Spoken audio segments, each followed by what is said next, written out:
আসসালামু আলাইকুম। সাইবার বাংলা আয়োজিত 3 ডেজ বিগেস্ট অনলাইন লাইভ সেমিনারের ২য় দিনের আয়োজনে আপনাদের সকলকে স্বাগতম জানাচ্ছি। আমাদের আজকের ওয়েবিনারের টপিক হলো বাগ বাউন্টি।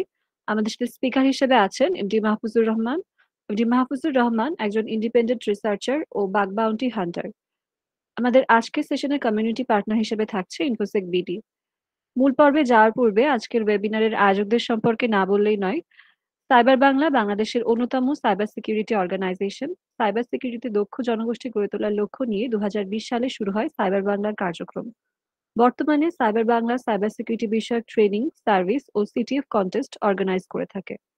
সাইবার বাংলা প্রদানকৃত সার্ভিসগুলির মধ্যে রয়েছে infosec consultancy, cyber security training, digital forensic investigation, penetration testing service, SOC activity, cloud activity, risk management and disaster data recovery. Cyber Bangla পরিচালিত ট্রেনিংগুলির মধ্যে রয়েছে professional cyber security and ethical hacking live course, professional web pen testing and bug hunting full course in Bangla, professional SOC analyst live course এবং reverse engineering and binary exploitation. বর্তমানে cyber বাংলাতে professional web penetration testing and bug hunting কোর্সের registration চলছে।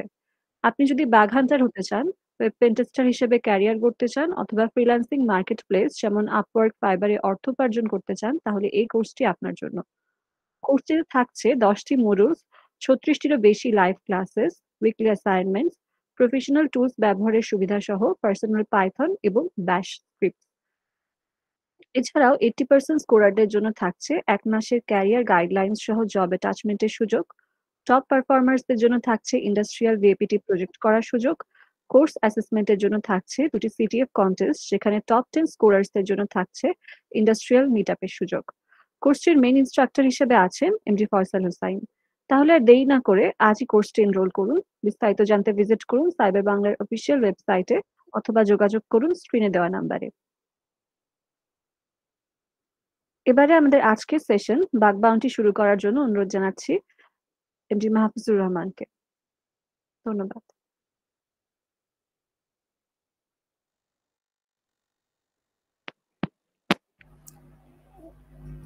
জি, আসসালামু আলাইকুম। আমার কথা কি শোনা যায়? জি ভাইয়া, শোনা যাচ্ছে।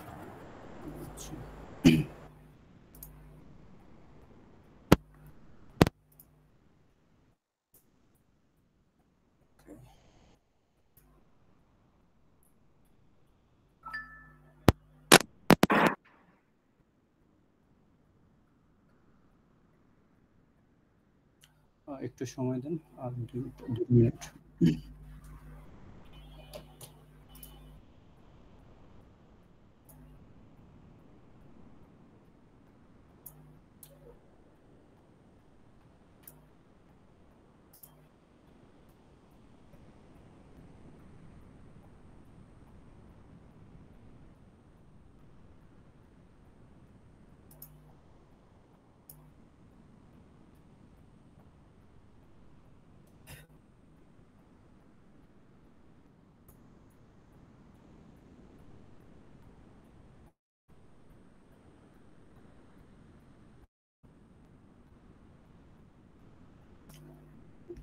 যে সবাই স্লাইড দেখতে পাচ্ছেন?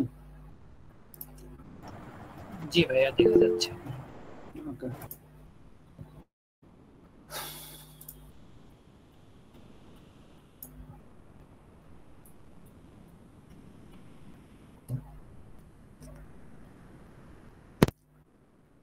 আসসালামু আলাইকুম সবাইকে। আমি মোহাম্মদ মাহফুজুর রহমান। আজকে আমরা যে বিষয়টা নিয়ে কথা বলবো সেটা হচ্ছে বাগ বাউন্টি নিয়ে। বাগ বাউন্টির একটা রোড ম্যাপ দেওয়ার চেষ্টা করব। আসলে বাগ বাউন্টি কিভাবে শুরু করবেন এবং কি কি জানতে হবে, আসলে আপনার লার্নিং প্রসেসটা কি হওয়া দরকার, এ বিষয়ে আমরা আজকে কথা বলবো। আমার কথা কি ক্লিয়ার শোনা যাচ্ছে?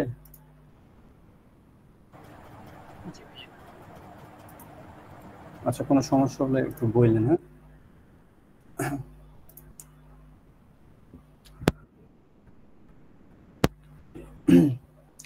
জি। আসসালামু আলাইকুম। প্রথমেই আমি আমার নিজের সম্পর্কে একটু বলি। আমার নাম হচ্ছে মোহাম্মদ মাহফুজুর রহমান, আর ইউজার নেম হচ্ছে মাহফুজ WHH। আর গুগলে সার্চ করলে আপনি আমার সম্পর্কে ইনফরমেশন পাবেন।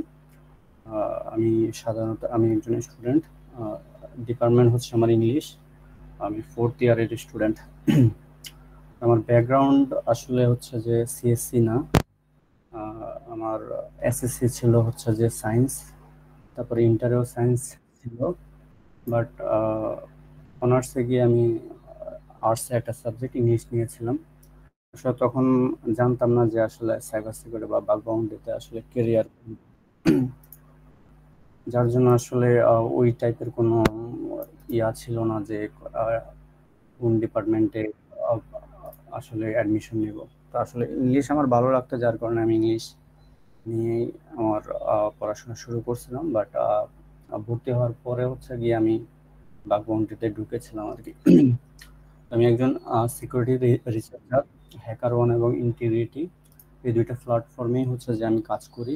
আর সাইবার বাংলার ইন্ডাস্ট্রিয়াল প্রজেক্টেও কাজ করছি, এর আগেও করেছি এবং এখনো আছি। এখন হচ্ছে আসলে আমি বাগ বাউন্ডারিটা কিভাবে শুরু করছিলাম সে বিষয়ে একটু বলি। আমি হচ্ছে যে 2021 সালে হচ্ছে যে আমি বাগ বাউন্ডারি শুরু করেছিলাম। তো আমি যখন শুরু করেছিলাম আসলে আমার তেমন কোনো কিছু জানা ছিল না, আমি শুধু HTML এর বেসিক কিছু জানতাম। তাও সেটা হচ্ছে যে স্কুল লাইফে ফ্রেন্ডরা মিলে হচ্ছে যে একটা কোর্স কিনছিল, তো ওইটা মানে নিয়েছিলাম। নেওয়ার পরে হচ্ছে যে মাঝে মাঝে দেখতাম, যখন ভালো লাগতো দেখতাম। আর তখন আসলে বুঝতাম না যে আসলে এটা আসলে কাজ কি বা কি কাজে লাগবে, বাট এখন অনেকটাই কাজে লাগতেছে। তো ওই স্কুল লাইফে যে দেখা, ওইখান থেকে আসলে হচ্ছে যে HTML এর বেসিক মোটামুটি জানতাম আর কি। তো তারপরে 2021 সালে যখন আমি শুরু করেছিলাম, তারপরে আমার প্রায় 2-3 মাস আমি শিখেছিলাম। তো শেখার পরে আমি প্রথম বাউন্টি পেয়েছিলাম আসলে ফেব্রুয়ারি মাসের 25 তারিখে 2022 সালে আর কি। তো ওইটা ছিল একটা গিফট কার্ড, বাউন্টি না। তো ওরা গিফট কার্ড দিয়ে থাকে। তো আমি একটা ছোট বাগে, লো বাগ, সেভারিটি ছিল লো, তো সেই বাগে হচ্ছে যে $25 পাইছিলাম আর কি। আসলে $25 একটা গিফট কার্ড পাওয়ার পরে আসলে গিফট কার্ড বিক্রি করা লাগে। তো বিক্রি করার সময় হচ্ছে যে আসলে আমি একটা ইন্ডিয়ান ছেলের কাছে বিক্রি করছিলাম, যদিও সে আমাকে টাকা দেয় নাই। এই টাকাটা আসলে আমি প্রথম বাউন্টিটাই আসলে হচ্ছে যে আমার লস হয়েছিল, যে আমি আসলে টাকাটা পাইনি হাতে। একটা ইন্ডিয়ান ছেলের কাছে বিক্রি করছিলাম, বাট সে পরে স্ক্যাম করছিল আর কি। তো সেকেন্ড যেই আসলে আমি বাউন্টি পেয়েছিলাম সেটা হচ্ছিল মার্চ মাসের 16 তারিখ 2022 সালে, যেটার একটা ছবি বা পিকচার আমি এইখানে দিয়েছি, যেটা ছিল একটা $100 বাউন্ডারি। সেটা হলো সেভারিটি ছিল $100। সেটা আসলে রেসপন্সিবল ডিসক্লোজার প্রোগ্রাম থেকে পেয়েছিলাম। এখন আমরা আসলে বাগ বাউন্ডারিটা কিভাবে শুরু করব বা কি দিয়ে শুরু করব সেটা একটু জানি। যাদের স্পেসিফিক বাগ বাউন্ডারি নিয়ে আসলে কেরিয়ার করার চিন্তা ভাবনা, তাদের আসলে এই বিষয়গুলো একটু জানা দরকার। যেমন হচ্ছে নেটওয়ার্কিংটা আসলে জানা দরকার, কারণ কম্পিউটার নেটওয়ার্কিংটা আসলে কিভাবে কাজ করে বা না করে সেটা অবশ্যই আপনার জানা লাগবে। আর তাহলে হচ্ছে যে আপনার ইন্টারনাল কিছু জিনিস আপনি জানতে পারবেন, বুঝতে পারবেন। তারপর ইন্টারনেট কিভাবে কাজ করে, কিভাবে আসলে রাউটার থেকে আপনার কম্পিউটারে বা সারা বিশ্বে ইন্টারনেট চলতেছে। তারপর HTTP, TCP বা IP, এইগুলো আসলে সবগুলো এই ইন্টারনেট, HTTP, তারপরে TCP, IP, এগুলো জানা লাগবে। এগুলো সম্পর্কে আপনারা একটু ধারণা নেবেন। এরপর হচ্ছে কমান্ড লাইন। আপনি যদি বাগ বাউন্ডারিতে আসলে কাজ করতে চান, কমান্ড লাইনটা খুবই জরুরি। কমান্ড অবশ্যই আপনাকে জানতে হবে। একটা টুল ইনস্টল করতে হলেও আপনাকে কমান্ড দিতে হবে। আর হচ্ছে যে বেসিক কমান্ড লাইনগুলো শেখা দরকার। আর লিনাক্স সম্পর্কে ধারণা থাকা লাগবে। আপনারা অনেকে হচ্ছে যে উইন্ডোজ ইউজ করেন বা হচ্ছে যে অন্য কিছু ইউজ করলেও লিনাক্সটা ভার্চুয়াল বক্স বা VMware হচ্ছে ইউজ করেন। তো লিনাক্স সম্পর্কে একটু টুকটাক ধারণা নেবেন। তারপর হচ্ছে ওয়েব টেকনোলজিস। আসলে ওয়েব টেকনোলজিসটা হচ্ছে 3 প্রকার। একটা হচ্ছে ফ্রন্ট এন্ড টেকনোলজি, আর একটা হচ্ছে ব্যাক এন্ড, আর একটা হচ্ছে ডাটাবেস।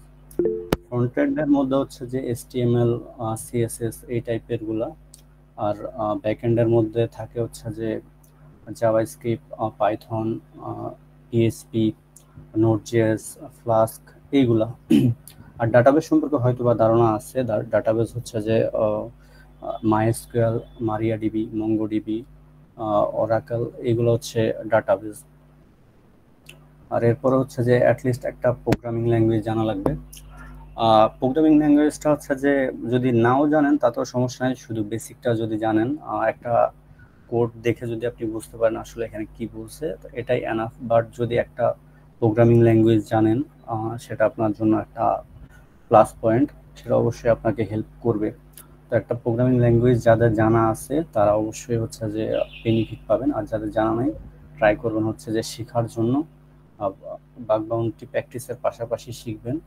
তো আর বেসিক যাদের জানা আছে তারাও মানে এটা দিয়েই চলতে পারবেন, বাট হচ্ছে যে একটা প্রোগ্রামিং ল্যাঙ্গুয়েজ যদি জানেন সেটা হচ্ছে একটা প্লাস পয়েন্ট, সেটা আপনার কাজে লাগবে। আর তারপর হচ্ছে বেসিক নলেজ অফ বার্বসুইট। বার্বসুইট সম্পর্কে সবারই আইডিয়া আছে। তো বার্বসুইট হচ্ছে যে বাগ বাউন্ডারিতে যখন কাজ করবেন তখন বার্বসুইটটা কাজে লাগবে। তো ইন্টারসেপ্ট বা এর ভিতরে কি চলে এটা জানার জন্য হচ্ছে যে বার্বসুইট আমরা ইউজ করে থাকি। বার্বসুইটের বেসিকটা জানা লাগবে, আর প্রথম দিকে বেসিক, কাজ করতে করতে আসলে অ্যাডভান্সটাও জানা লাগবে। অ্যাডভান্স অনেক কিছু আছে যেটা অটোমেটিকলি হচ্ছে যে আপনাকে হেল্প করবে অটোমেটিক কিছু বাগ ধরার জন্য আর কি। তারপর হচ্ছে reading right ups and report, এটা খুবই ইম্পর্টেন্ট। রাইট আপস আপনার শেখার পাশাপাশি রাইট আপস করবেন। রাইট আপসের হচ্ছে যে অনেকেই বাগ বাউন্টির মেথোডলজি শেয়ার করে, রিপোর্টের কেউ যদি বাগ পায় সেটা শেয়ার করে, কেউ কিভাবে পাইলো বা কিভাবে না পাইলো এইগুলা শেয়ার করে। আর রিপোর্ট হচ্ছে অনেকেই হচ্ছে যে বাগ পেলে সেটা যখন ট্রায়াল হয় এবং রিসলভ হয় সেটা হচ্ছে যে ডিসক্লোজ করে, সেই রিপোর্টগুলো আমরা হ্যাকার ওয়ানে পড়তে পারি। আর লাস্ট যেটা হচ্ছে মাইন্ডসেট অ্যান্ড রিদম। মাইন্ডসেটটা খুবই জরুরি। আসলে আপনি একটা জিনিসে কাজ করবেন বা একটা জিনিসের উপর আপনি কেরিয়ার করতে যাচ্ছেন, সেটাই যদি আপনার মাইন্ড সেটিংটা না থাকে তাহলে হচ্ছে যে আপনি আপনি যদি কাজটা করে এনজয় না পান তাহলে সেটা আসলে একটা সময় বিরক্তির কারণ হয়। তো অবশ্যই মাইন্ডসেটটা ঠিক রাখবেন। মাইন্ডসেট যদি অন্য দিকে আসলে আপনি থাকে তো ওই দিকে যাওয়াই আসলে বেটার। মাইন্ডসেট যেখানে আসলে স্টিল করতে পারবেন সেখানে হচ্ছে যে থাকা দরকার, তাহলে হচ্ছে যে আপনি ভালো করতে পারবেন ইনশাল্লাহ। তো বাগ বাউন্টির জন্য কিছু ল্যাব আছে। বাগ বাউন্টির জন্য ল্যাবগুলা এখানে আছে, যেমন পোর্টসুগার। আপনি যখন হচ্ছে যে বাগ শেখা শুরু করবেন, ধরেন শেখা শুরু করলেন, তো কয়েকটা বাগ শিখলেন, তা আসলে বাগ শেখার পরে হচ্ছে হঠাৎ করে আপনি একটা রিয়েল ওয়েবসাইটে গিয়ে হান্টিং করলে আপনি বাগ নাও পেতে পারেন, বা আসলে বা আপনি কতটুকু শিখলেন সেটা নাও বুঝতে পারেন। এই যে পোর্টসুগার এটা হচ্ছে একটা ওয়েব সিকিউরিটি একাডেমি, যেখানে খুব সুন্দরভাবে ল্যাব সাজানো আছে প্রত্যেকটা বাগের, লো থেকে ক্রিটিক্যাল সব বাগেরই ল্যাব আছে। এই ল্যাবগুলো আসলে সলভ করার চেষ্টা করবেন। প্রথমত বাগের টিউটোরিয়াল আছে, ওইগুলো দেখবেন। আসলে বাগ একটা বাগ শেখার পরে হচ্ছে যে আপনি পোর্টসুগারে গেলেন, ওই রিলেটেড বাগটা ধরেন এক্সএসএস নামক একটা বাগ শিখলেন। তো বাগ শেখার পরে হচ্ছে যে আপনার যখন শেখা শেষ হলো তখন হচ্ছে যে আপনি পোর্টসুগারে যাবেন। পোর্টসুগারে যাওয়ার পরে হচ্ছে যে এক্সএসএস রিলেটেড যেই রুমগুলো আছে বা যে ল্যাবগুলো আছে, রিফ্লেক্টেড এক্সএসএস, স্টোরড এক্সএসএস, ডোম বেস এক্সএসএস, এগুলো একটা একটা করে ট্রাই করবেন। বাগ বাউন্টির বা রিয়েল লাইফের জন্য পোর্টসুগার হচ্ছে যে অনেক বেস্ট একটা ল্যাব। তারপর আছে try hack me, hack the box, vulnhub, pentester lab. এগুলো হচ্ছে হোম সিটিএফ এর মতোই। Try hack me and hack the box খুবই ইম্পর্টেন্ট। এখানে আপনি যদি এগুলো পরে করলেও পারবেন, বাট এগুলো করলে হচ্ছে আপনার নলেজ অনেকটাই বাড়বে। আসলে কিভাবে হচ্ছে যে আপনি try hack me and hack the বক্সের মধ্যে অনেক সুন্দরভাবে রুম সলভ করা আছে, সলিউশনও দেওয়া আছে। আর যদি হচ্ছে যে প্রবলেম হয়, ইউটিউবে ভিডিও আছে, মিডিয়ামে রাইট আপ আছে, এগুলো দেখে আপনারা সলভ করতে পারবেন। এটা আসলে এই রুমগুলো সলভ করার মেন উদ্দেশ্য হচ্ছে আপনার নলেজটা আসলে বৃদ্ধি করা।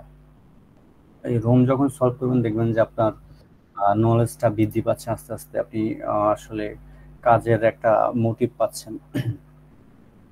তো এই ল্যাবগুলো হচ্ছে বাগ বাউন্টির জন্য এনাফ। তো পোর্ট সুগারটা ইম্পর্টেন্ট। পোর্ট সুগার শেষ করার পরে হচ্ছে যে নিচের গুলাতে একটা একটা করে যাবেন। তারপর হচ্ছে টিপস, অলওয়েজ রিড হ্যাকারন অ্যাক্টিভিটি। হ্যাকারনে আমরা সবাই জানি যারা বিগিনার বা মোটামুটি কিছুটা কাজ করেছেন, তো হ্যাকারনে অ্যাক্টিভিটি নামক একটা অপশন আছে বা ফিচার আছে। ওইখানে হচ্ছে যে কোনো হান্টার বা হ্যাকার যদি হচ্ছে যে বাগ পায়, সেটা ট্রায়াল হওয়ার পরে যখন রিসলভ হয় তখন যদি হান্টার চায় তখন সেটা ডিসক্লোজ করতে পারে, আর যখন সেটা ডিসক্লোজ হয় তখন সেটা অ্যাক্টিভিটিতে আসে। তো অ্যাক্টিভিটিতে আপনি যখন দেখবেন তখন হচ্ছে যে ওই একটা রিয়েল লাইফের রিপোর্ট আপনি পড়তে পারছেন, এটা ইম্পর্টেন্ট। তো আসলে কিভাবে রিপোর্ট করেছে বা আসলে কিভাবে বাগটা পাইছে এ সম্পর্কে আপনি ধারণা নিতে পারবেন। স্টিল হচ্ছে এখন হ্যাকারন অনেক রিপোর্ট আছে, আপনি একটা একটা করে পড়বেন, পেছনের গুলো পড়বেন, আর ডেইলি ডেইলি ডিসক্লোজ হয়, তো সেগুলো আপনারা পড়তে পারেন। আর রাইট আপস হচ্ছে যে একটু আগে বলছিলাম যে মিডিয়ামে রাইট আপস আছে, ব্লগ আছে, আর্টিকেল আছে বাগ বাউন্ডারি সম্পর্কে, ওইগুলো পড়বেন। বাগ বাউন্ডারির যে রাইট আপ গুলো আছে এগুলো পড়লে হচ্ছে যে আপনার নিজেরই উপকার হবে। কোনো হচ্ছে বাগ রিলেটেড পড়তে পারেন, রিকন রিলেটেড পড়তে পারেন, বা কিভাবে আপনি স্টার্ট আপ করবেন সেটা সম্পর্কেও লেখা আছে। রাইট হাবে এ টু জেড এভরিথিংই আছে, হয়তো আলাদা আলাদাভাবে আছে, আপনার খুঁজে খুঁজে পড়তে হবে আর কি, বা সার্চ দিয়ে ওই আপনি যে বাগটা শিখলেন ওইটা হচ্ছে যে সার্চ দিলেন যে অ্যাক্সেসেস রাইট হাব, তখন হচ্ছে যে আপনি মিডিয়ামে পেয়ে যাবেন, অনেক ব্লগ পাবেন এবং আর্টিকেল পাবেন, ওগুলো পড়বেন। আর একটা হচ্ছে যে টেলিগ্রামে হচ্ছে একটা আছে channel, daily boundary right up. তো এখানে হচ্ছে যারা যদি কেউ হচ্ছে মিডিয়ামে বাগ বাউন্ডারি রিলেটেড যদি কেউ কোনো ব্লগ লিখে তখন সেটা অটোমেটিকলি ওইখানে দেখায় এবং আপনি ওইখান থেকেই পড়তে পারবেন, আপনার আলাদাভাবে দেখা লাগতেছে না। ওইখানে রেগুলার আপডেটেড যেই মিডিয়ামগুলো ওইগুলো এই চ্যানেলে পেয়ে যাবেন। তারপরে অলওয়েজ অ্যাক্টিভ থাকবেন হচ্ছে টুইটার অ্যান্ড লিঙ্কডইনে। টুইটার অ্যান্ড লিঙ্কডইন হচ্ছে বেস্ট আপনার বাগ বাউন্ডারির জন্য। ফেসবুক হচ্ছে সোশ্যাল মিডিয়া, বাট এইখানে আমার মনে হয় না 5% শেয়ার হয় বাগ বাউন্ডারি রিলেটেড কিছু বা সাইবার সিকিউরিটির কিছু। অনেকে হালকা পাতলা কিছু শেয়ার করে, বাট এটা খুবই কম, 5%-এরও কম। বাট টুইটার অ্যান্ড লিঙ্কডইনে হচ্ছে যে অনেক কিছু শেয়ার করে, অনেকে অনেক মেথোলজি শেয়ার করে, বা একটা বাউন্টি পেলে সেই বাউন্টিটা কিভাবে পাইলো সেই রিপোর্ট সম্পর্কে কেউ টিপস দেয়, কেউ বলে, একটা ব্যাখ্যা করে আর কি কিভাবে আসলে পাইছে। লিঙ্কডইনেও সেম। তো অলওয়েজ চেষ্টা করবেন টুইটার অ্যান্ড লিঙ্কডইনে অ্যাক্টিভ থাকার জন্য। সবার যারা যারা মেথোলজি আপলোড করে সেগুলো পড়ার জন্য। যদি হচ্ছে যে এখানে টুইটার বা লিঙ্কডইনে এমন কাউকে ফলো করেন, কোন নায়িকা বা হচ্ছে যে প্লেয়ার, তো ওই ক্ষেত্রে তো আপনার কাছে হচ্ছে যে সাইবার সিকিউরিটি রিলেটেড কিছু আসবে না। তো আপনার উচিত হচ্ছে যে এমন কাউকে ফলো করা যারা হচ্ছে যে সাইবার সিকিউরিটির সাথে রিলেটেড বা বাগ বাউন্ডারির সাথে রিলেটেড। শুধুমাত্র তাদের জন্যই আপনি হচ্ছে যে টুইটার অ্যান্ড লিঙ্কডইনটা রাখেন। আর সোশ্যাল মিডিয়া হচ্ছে ফেসবুক, যেখানে আপনি আদার্স যে কাউকে হচ্ছে দিয়ে রাখতে পারেন, ফলো করতে পারেন, বাট টুইটার অ্যান্ড লিঙ্কডইনে হচ্ছে যে আপনারা মানে বাগ বাউন্টি রিলেটেড যারা আপলোড করে বা যারা বাগ বাউন্টি হান্টার, এমন সবার সাথে হচ্ছে যে আপনাদের ফলোটা করা দরকার, এমন সবাইকে।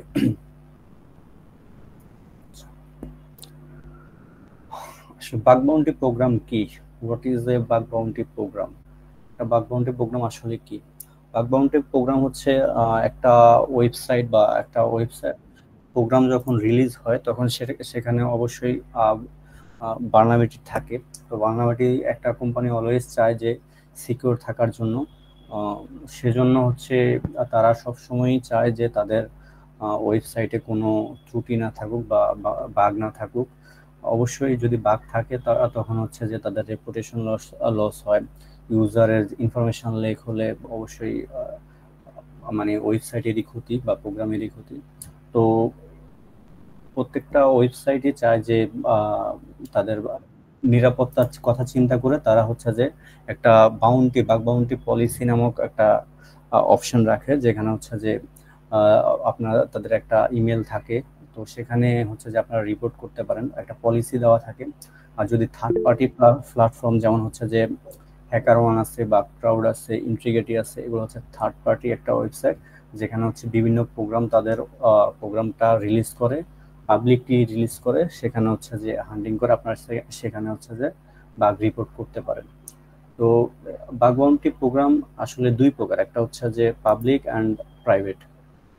পাবলিকটা হচ্ছে যে আমরা প্ল্যাটফর্মে সবাই দেখতে পারি, বাট প্রাইভেটটা হচ্ছে আপনি যখন একটা প্ল্যাটফর্মে, যেমন ধরেন যে হ্যাকার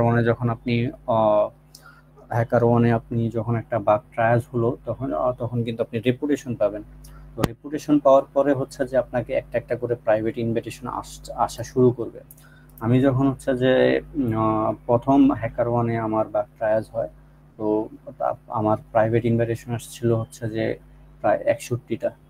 তো আপনারা যখন হচ্ছে যে কোনো প্ল্যাটফর্মে কোনো বাগ ট্রায়ালস করতে পারবেন বা কোনো বাগ অ্যাকসেপ্ট হবে, তখন হচ্ছে যে প্রাইভেটের ইনভিটেশনগুলো আসলে পাবেন।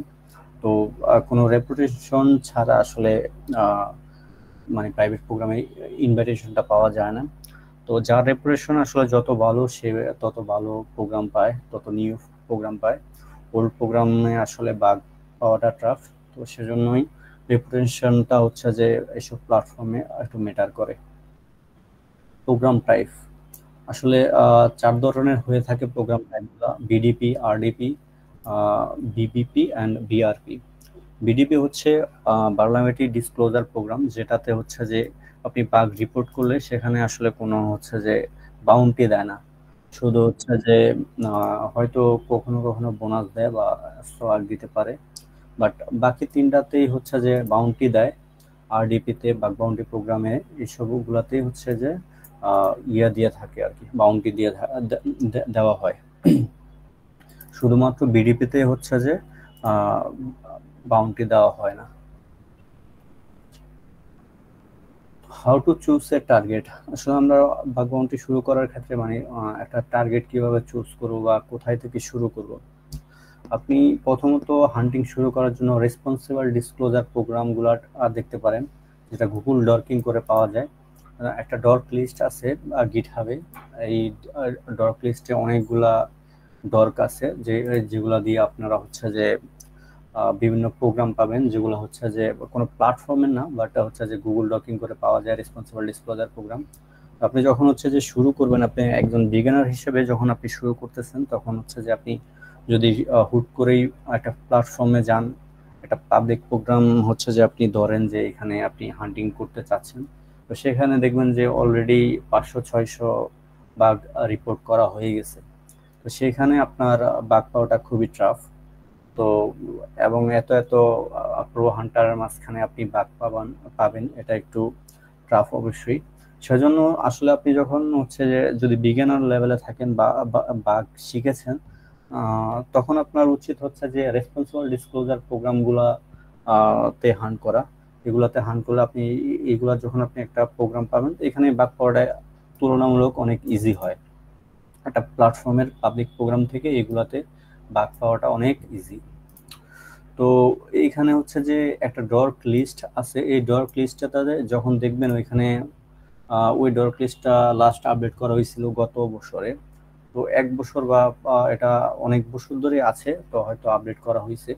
তো আপডেট করার পরও এই যে আপডেটকৃত যে লিস্টটা, এই লিস্ট ধরে ধরে কিন্তু অনেকেই, ধরেন 1 লাখ মানুষ এটা সার্চ দিয়ে ওয়েবসাইট পাইছে। হ্যাঁ, যে ওয়েবসাইটগুলা পাইছে এগুলা এখন যদি আপনি সার্চ দেন আপনিও পাবেন, কিন্তু আপনি আপনার আগে যে 1 লাখ মানুষ সার্চ দিল, ওই 1 লাখ মানুষ কিন্তু আপনার আগে ঢুকে হান্ট করছে। তো সেজন্য আপনার অবশ্যই একটু ইউনিক ওয়ার্ড ইউজ করতে হবে, ইউনিক হচ্ছে যে ডর্ক ইউজ করতে হবে। Use something unique word from the public dork. এই যে একটা পাবলিক ডর্ক, এখানে সবাই এখানে যায়, আমিও মাঝে মাঝে গিয়ে হচ্ছে যে ডর্ক লিস্ট নিয়ে, ডর্ক থেকে একটা ডর্ক নিয়ে হচ্ছে যে গুগলে সার্চ করে প্রোগ্রাম বের করে কাজ করি। তো এইখানে যখন আপনি একটা ইউনিক কিছু ইউজ করবেন তখন আপনি আমার থেকে আপনি একটা ডিফারেন্ট ওয়েবসাইট পাবেন। সেখানে আপনি যদি হান্ট করেন দেখবেন যে ওইখানে আপনি যদি 1 লাখ মানুষ এটা এই ডক লিস্ট থেকে নিয়ে কাজ করে, আপনি একটু ইউনিক যদি ইউজ করেন দেখবেন যে ওইখান থেকে অনেক মানুষ ওই সাইটটাতে যায়নি। তো আপনি যখন ইউনিক কিছু ইউজ করবেন তখন আপনি ইউনিক কিছু ওয়েবসাইট পাবেন যেগুলো হচ্ছে যে অনেকে পায় নাই বা অনেকে পাইছে, বাট তুলনামূলক কম হান্টার ওইখানে গেছে। সেজন্য ইউনিক ওয়ার্ড ইউজ করার চেষ্টা করবেন এই পাবলিক ডোরগুলো থেকে। তারপরে আসলে প্রোগ্রামটা কত ওল্ড, মানে কত আগের সেটা দেখবেন। যদি 2024 সালের হয় সেটাতে অবশ্যই আপনি বাগ পাওয়ার সম্ভাবনা অনেক বেশি। আর যদি হচ্ছে যে ওল্ড হয় 2020, 22 বা 23 সালের হয় সেখানে তুলনামূলক হচ্ছে যে বাগ পাওয়ার সম্ভাবনাটা কম। তো আপনার নিউ প্রোগ্রাম চুজ করতে হবে, একটু ঘাটাঘাটি করে চুজ করবেন। তাইলে হচ্ছে যে আপনি যদি বাগ পান দেখবেন যে আপনার নিজের ভেতরে একটা মোটিভেশন কাজ করতেছে যে আসলে আমি বাগ তো পাচ্ছি, আমি আগায় যাইতে পারবো। যদি আসলে হচ্ছে যে বাগ না পান দেখবেন যে হচ্ছে একদিন করলেন, 2 দিন করলেন, 1 সপ্তাহ করলেন, 1 মাস করলেন, কোনো বাগই পাচ্ছেন না। তো তখন আপনার হচ্ছে যে একটা ডিমোটিভেট হবেন যে আসলে বাগ পাইতেছে না, হয়তো আমার জন্য এই সেক্টরটা না। তো আসলে সার্ভাইভ করে যেতে হবে। সেজন্য হচ্ছে যে আপনি যখন একটা নিউ প্রোগ্রাম চুজ করবেন, আপনার কিছু বাগ জানা আছে, কিছু বাগ শিখছেন, তো সেগুলো যখন ট্রাই করবেন আই হোপ পাওয়ার সম্ভাবনা অনেক বেশি যখন আপনি একটা নিউ প্রোগ্রাম চুজ করবেন। যেমন 2024 সাল চলতেছে, এই বছরে যেগুলো রিলিজ হয়েছে ওইগুলাতে ট্রাই করবেন হান্টিং করার জন্য। আর choose wild card and large scope. Wild card সম্পর্কে হয়তো অনেকে জানেন, যদিও না জানেন আমি একটু পরে সেটা বলবো। ওয়াইল্ড কার্ড বা লার্জ স্কোপের যে প্রোগ্রামগুলো আছে ওইগুলো একটু চুজ করার চেষ্টা করবেন। সেক্ষেত্রে হচ্ছে যে বাগ পাওয়ার সম্ভাবনাটা সাবডোমেইনে বেশি থাকে। Read the policy of the programme.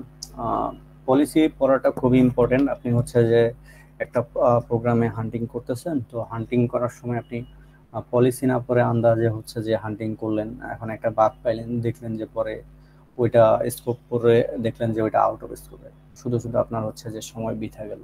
বা একটা সাবডোমেইনে কাজ করলেন, সেটা দেখলেন পরে আউট অফ স্কোপে। তো সেক্ষেত্রে আপনারা পলিসিটা অবশ্যই পড়া লাগবে। পলিসিটা পড়ে হচ্ছে যে হান্টিং শুরু করবেন।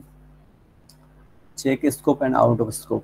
যেটা বললাম, স্কোপে কি কি তারা নিতেছে অ্যান্ড আউট অফ স্কোপে কি কি তারা নিতেছে সেটা দেখবেন। অনেক সময় দেখবেন যে স্কোপে কয়েকটা মেজর হচ্ছে যে বার্নামেটি দেওয়া আছে, হয়তো 7-8টা, যেমন আরসি, এসকিউএলআই, এক্সএসএস, এই টাইপের গুলা, বাট অনেক ভাগ এখানে স্কোপে দেওয়া নাই। বাট ওইগুলা যে আউট অফ স্কোপ এরকম, আপনার মেইন ফোকাসটা দেখবেন যে আউট অফ স্কোপে কোন বাগগুলো আসলে তারা দিয়ে রাখছে।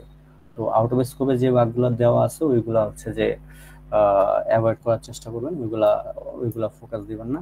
বাকি যা আছে, যা জানেন সবগুলোতেই হচ্ছে যে ফোকাস দিবেন। আচ্ছা, এখানে হচ্ছে যে একটা গুগল ডরকিং এর একটা ইমেজ দেওয়া আছে 2টা। তো আমি একটু আগে হচ্ছে যে দেখাইছিলাম, এই যে এই ডর্ক লিস্ট থেকে আমি একটা ডর্ক নিয়েছিলাম। এই যে ডর্ক নেওয়ার পরে হচ্ছে যে এখানে একটা ছিল রেসপন্সিবল ডিসক্লোজার।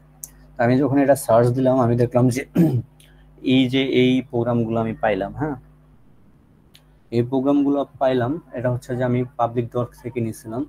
তো এরপরে আমি এইটা থেকে একটু ইউনিক ভাবে আমি ইনটেক্সট দিয়ে লাস্ট আপডেট 2024 দিলাম।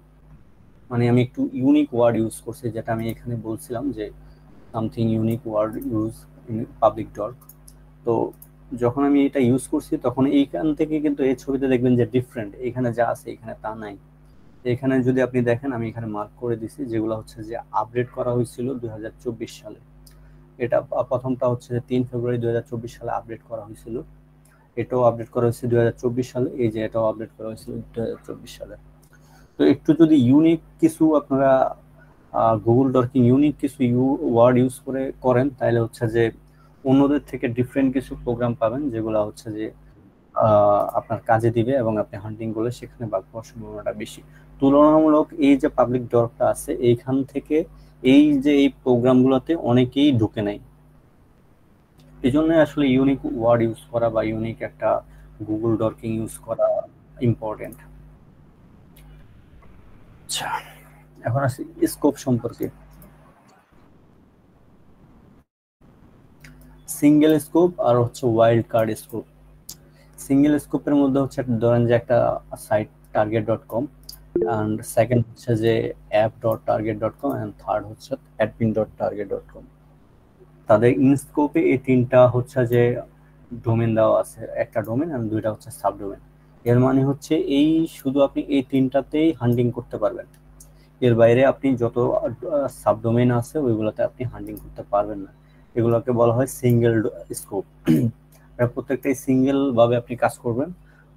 এখানে আপনি এই যে target.com আছে, এখানে এটার হচ্ছে যে আপনি ইয়েতে যেতে পারবেন না, মানে সব সাবডোমেইনে আপনি হান্টিং করতে পারবেন না। আর ওয়াইল্ড কার্ডে হচ্ছে যে এই যে target.com-টা আছে, ধরেন facebook.com এর সাথে যদি এরকম একটা থাকে তাহলে দেখবেন যে এটা হচ্ছে ওয়াইল্ড কার্ড। আর এই ওয়াইল্ড কার্ডের ইয়া হচ্ছে যে ধরেন facebook.com এর আন্ডারে যত সাবডোমেন আছে সব সাবডোমেনেই আপনি হান্টিং করতে পারবেন। এখানে target.com-টা যখন হচ্ছে যে ওয়াইল্ড কার্ড হয় তখন হচ্ছে আপনার target.com এর আন্ডারে যত সাবডোমেন আছে সবগুলোতেই আপনি হান্টিং করতে পারেন।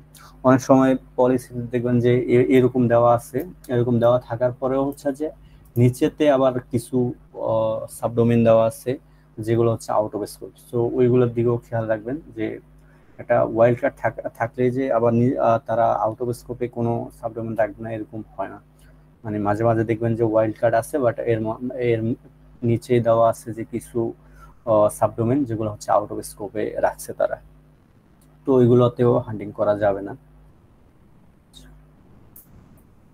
কারণ হচ্ছে আমরা একটু রিকনে আসি। রিকনটা খুবই ইম্পর্টেন্ট।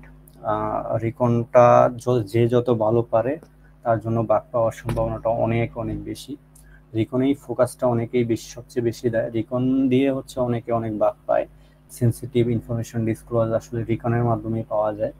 তো রিকন সাধারণত দুই প্রকার, একটা হচ্ছে যে অ্যাক্টিভ রিকন আর একটা হচ্ছে প্যাসিভ রিকন। অ্যাক্টিভ রিকনটা কি?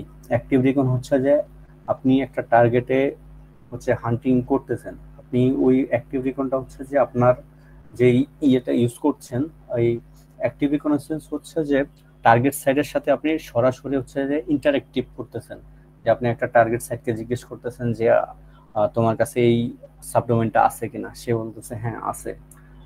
এটা হচ্ছে যে অ্যাক্টিভ রিকন।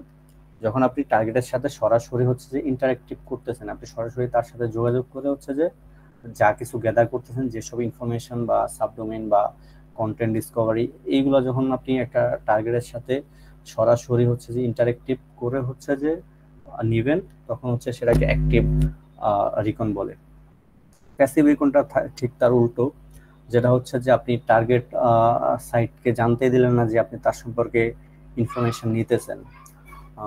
সে হচ্ছে যে আপনি কি করলেন যে বিভিন্ন থার্ড পার্টি সাইট আছে যে যারা হচ্ছে যে কলিং এর মাধ্যমে হচ্ছে যে তার ওয়েবসাইটে ইনফরমেশন রাখে, আপনি ওইসব থার্ড পার্টি সাইট ইউজ করে হচ্ছে যে তার সম্পর্কে ইনফরমেশন নিতেছেন। যেমন হচ্ছে আপনি একজনের ধরেন যে একটা মানুষ সম্পর্কে আপনি ইনফরমেশন নেবেন, যদি তার সম্পর্কে আপনি অ্যাক্টিভ রিকন করেন তখন হচ্ছে যে আপনি তার সাথে সরাসরি কথা বলবেন। যেমন আমি যদি একজন ধরেন যে আমি জিসান নামক একজনের সাথে একজনের ইনফরমেশন নিতে চাচ্ছি, তখন আপনি কি করবেন, আপনি তার সাথে সরাসরি কথা বলবেন যে তোমার বয়স কত, তুমি কিসে পড়ো, বা তোমার বাসা কোথায়, তোমার কি তুমি কিসে জব করো, এগুলো হচ্ছে যে অ্যাক্টিভ। আর যদি প্যাসিভ করেন, তার আশেপাশে তাকে আপনি জানতেই দিলেন না যে তার সম্পর্কে আপনি ইনফরমেশন দিতেছেন থার্ড পার্টি কাউকে, থার্ড পার্সন কাউকে, যেমন হচ্ছে যে তার কোনো বন্ধু বান্ধব বা আত্মীয় স্বজনের থেকে যখন আপনি কোনো হচ্ছে যে ইনফরমেশন দিবেন, বা এমন অনেক মিডিয়া আছে যারা হচ্ছে যে এক মানুষ সম্পর্কে তথ্য রাখে, ওইসব মিডিয়া থেকে যখন আপনি ইনফরমেশন নেবেন সেটাকে বলা হয় প্যাসিভ রিকন। আমাদের আসলে লক্ষ্যটা কি রিকনের জন্য? আসলে এই চারটা হচ্ছে যে আমাদের রিকন করার লক্ষ্য বা উদ্দেশ্য বলতে পারেন। একটা হচ্ছে ডিএনএস বা সাবডোমেন ইনুমারেশন, কন্টেন্ট ডিসকভারি, একটা হচ্ছে পোর্ট স্ক্যানিং, আর লাস্ট হচ্ছে যে ভালনারেবিলিটি স্ক্যানিং। এই চারটা হচ্ছে যে আমাদের রিকনের উদ্দেশ্য। এখানে সাবডোমেন ইনুমারেশনের জন্য কিছু টুল দেওয়া আছে, যেগুলো হচ্ছে সাবলিস্টার, সাবফাইন্ডার, নকপাই। এখানে কিছু আছে অ্যাক্টিভ, কিছু আছে প্যাসিভ। আমাস হচ্ছে যে অ্যাক্টিভ অ্যান্ড প্যাসিভ দুইভাবে কাজ করে। crt.sh এটাও ভালো কাজে দেয়, এটা হচ্ছে প্যাসিভ। আর এখানে কন্টেন্ট ডিসকভারির জন্য কিছু টুল দেওয়া আছে, directory buster, go buster, directory search, ডব্লিউফাজ, ওয়েব মেশিন, গাও। এখানে এই ডাইরেক্টরি বাস্টার, গো বাস্টার বা ডাইরেক্টরি সার্চ এগুলো হচ্ছে যে অ্যাক্টিভ, এগুলো হচ্ছে যে ওয়ার্ড লিস্ট বেস কাজ করে। আপনি ওয়ার্ড লিস্ট ধরে ধরে এটা কাজ করবে এই অ্যাক্টিভ টুলগুলা। আর হচ্ছে যে প্যাসিভ গুলো হচ্ছে যে বিভিন্ন থার্ড পার্টি সাইট থেকে আপনার কি ইনফরমেশন নিয়ে দিবে। আচ্ছা, এখানে পোর্ট স্ক্যানিং এর জন্য হচ্ছে যে কিছু টুল দেওয়া আছে, nmap, মাস স্ক্যান, নাবু আর smap। nmap and masscan এগুলো হচ্ছে যে অ্যাক্টিভ, আর নাবু এন্ড smap হচ্ছে প্যাসিভ। নাবু হচ্ছে মাস অ্যাক্টিভ, নাবু অ্যাক্টিভ, এটা হচ্ছে মাস অ্যাক্টিভ, যেটা আপনি একটা লিস্ট, যদি একটা সাবডোমেইন লিস্ট দিয়েও হচ্ছে যে আপনি নাবু থেকে প্রত্যেকটা সাবডোমেইন অটোমেটিক হচ্ছে যে একসাথে হচ্ছে যে আপনি বের করতে পারবেন নাবু দিয়ে। এবার হচ্ছে ভালনারেবিলিটি স্ক্যানিং। ভালনারেবিলিটি স্ক্যানের জন্য কিছু টুল আছে, ওপেন বাস আছে, নেসাস আছে, অ্যাকুয়েটিক্স আছে, আছে, nmap আছে। nmapও কিন্তু হচ্ছে যে ভালনারেবিলিটি স্ক্যানের জন্য কাজ করে। আপনি যখন কমান্ড ইউজ করবেন দেখবেন যে ওই ডোমেইনে বা ওই আইপিতে যদি কোনো সিভি থাকে তখন সেটা ডিটেক্ট করে দেয়, যদি একটা প্রপার হচ্ছে যে কমান্ড ইউজ করতে পারেন। নুক্লিও সম্পর্কে আসলে আই হোপ সবাই জানেন, নুক্লিও হচ্ছে যে একটা বেস্ট ভালনারেবিলিটি স্ক্যানার টুল। এগুলো হচ্ছে এখানে যেগুলো আছে সবগুলাই হচ্ছে যে ভালনারেবিলিটি স্ক্যানিং টুল, বাট এখানে নুক্লি, nmap এগুলো হচ্ছে ফ্রি, অ্যাকুয়েটিক্সও ফ্রি, বাট বাকিগুলো হয়তো প্রিমিয়াম। আচ্ছা, what will be approach of bug bounty, আসলে কিভাবে আমরা অ্যাপ্রোচটা শুরু করবো বাগ বাউন্টিতে। প্রথমত হচ্ছে যে আপনারা একটা টার্গেট চুজ করবেন, সেটা সিঙ্গেল হইতে পারে বা একটা ওয়াইল্ড কার্ড হতে পারে। তো ওইখান থেকে আপনি প্রথমত ওই সাইটটা সম্পর্কে ইনফরমেশন গেদার করতে হবে। হুইজ ইউজ করতে পারেন, এনএস লুকআপ ইউজ করতে পারেন, এমএক্স টুলবক্স ইউজ করতে পারেন। এসব সম্পর্কে আপনি হচ্ছে যে ইনফরমেশন, এসব টুল ইউজ করে, এসব সাইট ইউজ করে হচ্ছে যে আপনি কি করতে পারেন, ইনফরমেশন গ্যাদার করতে পারেন।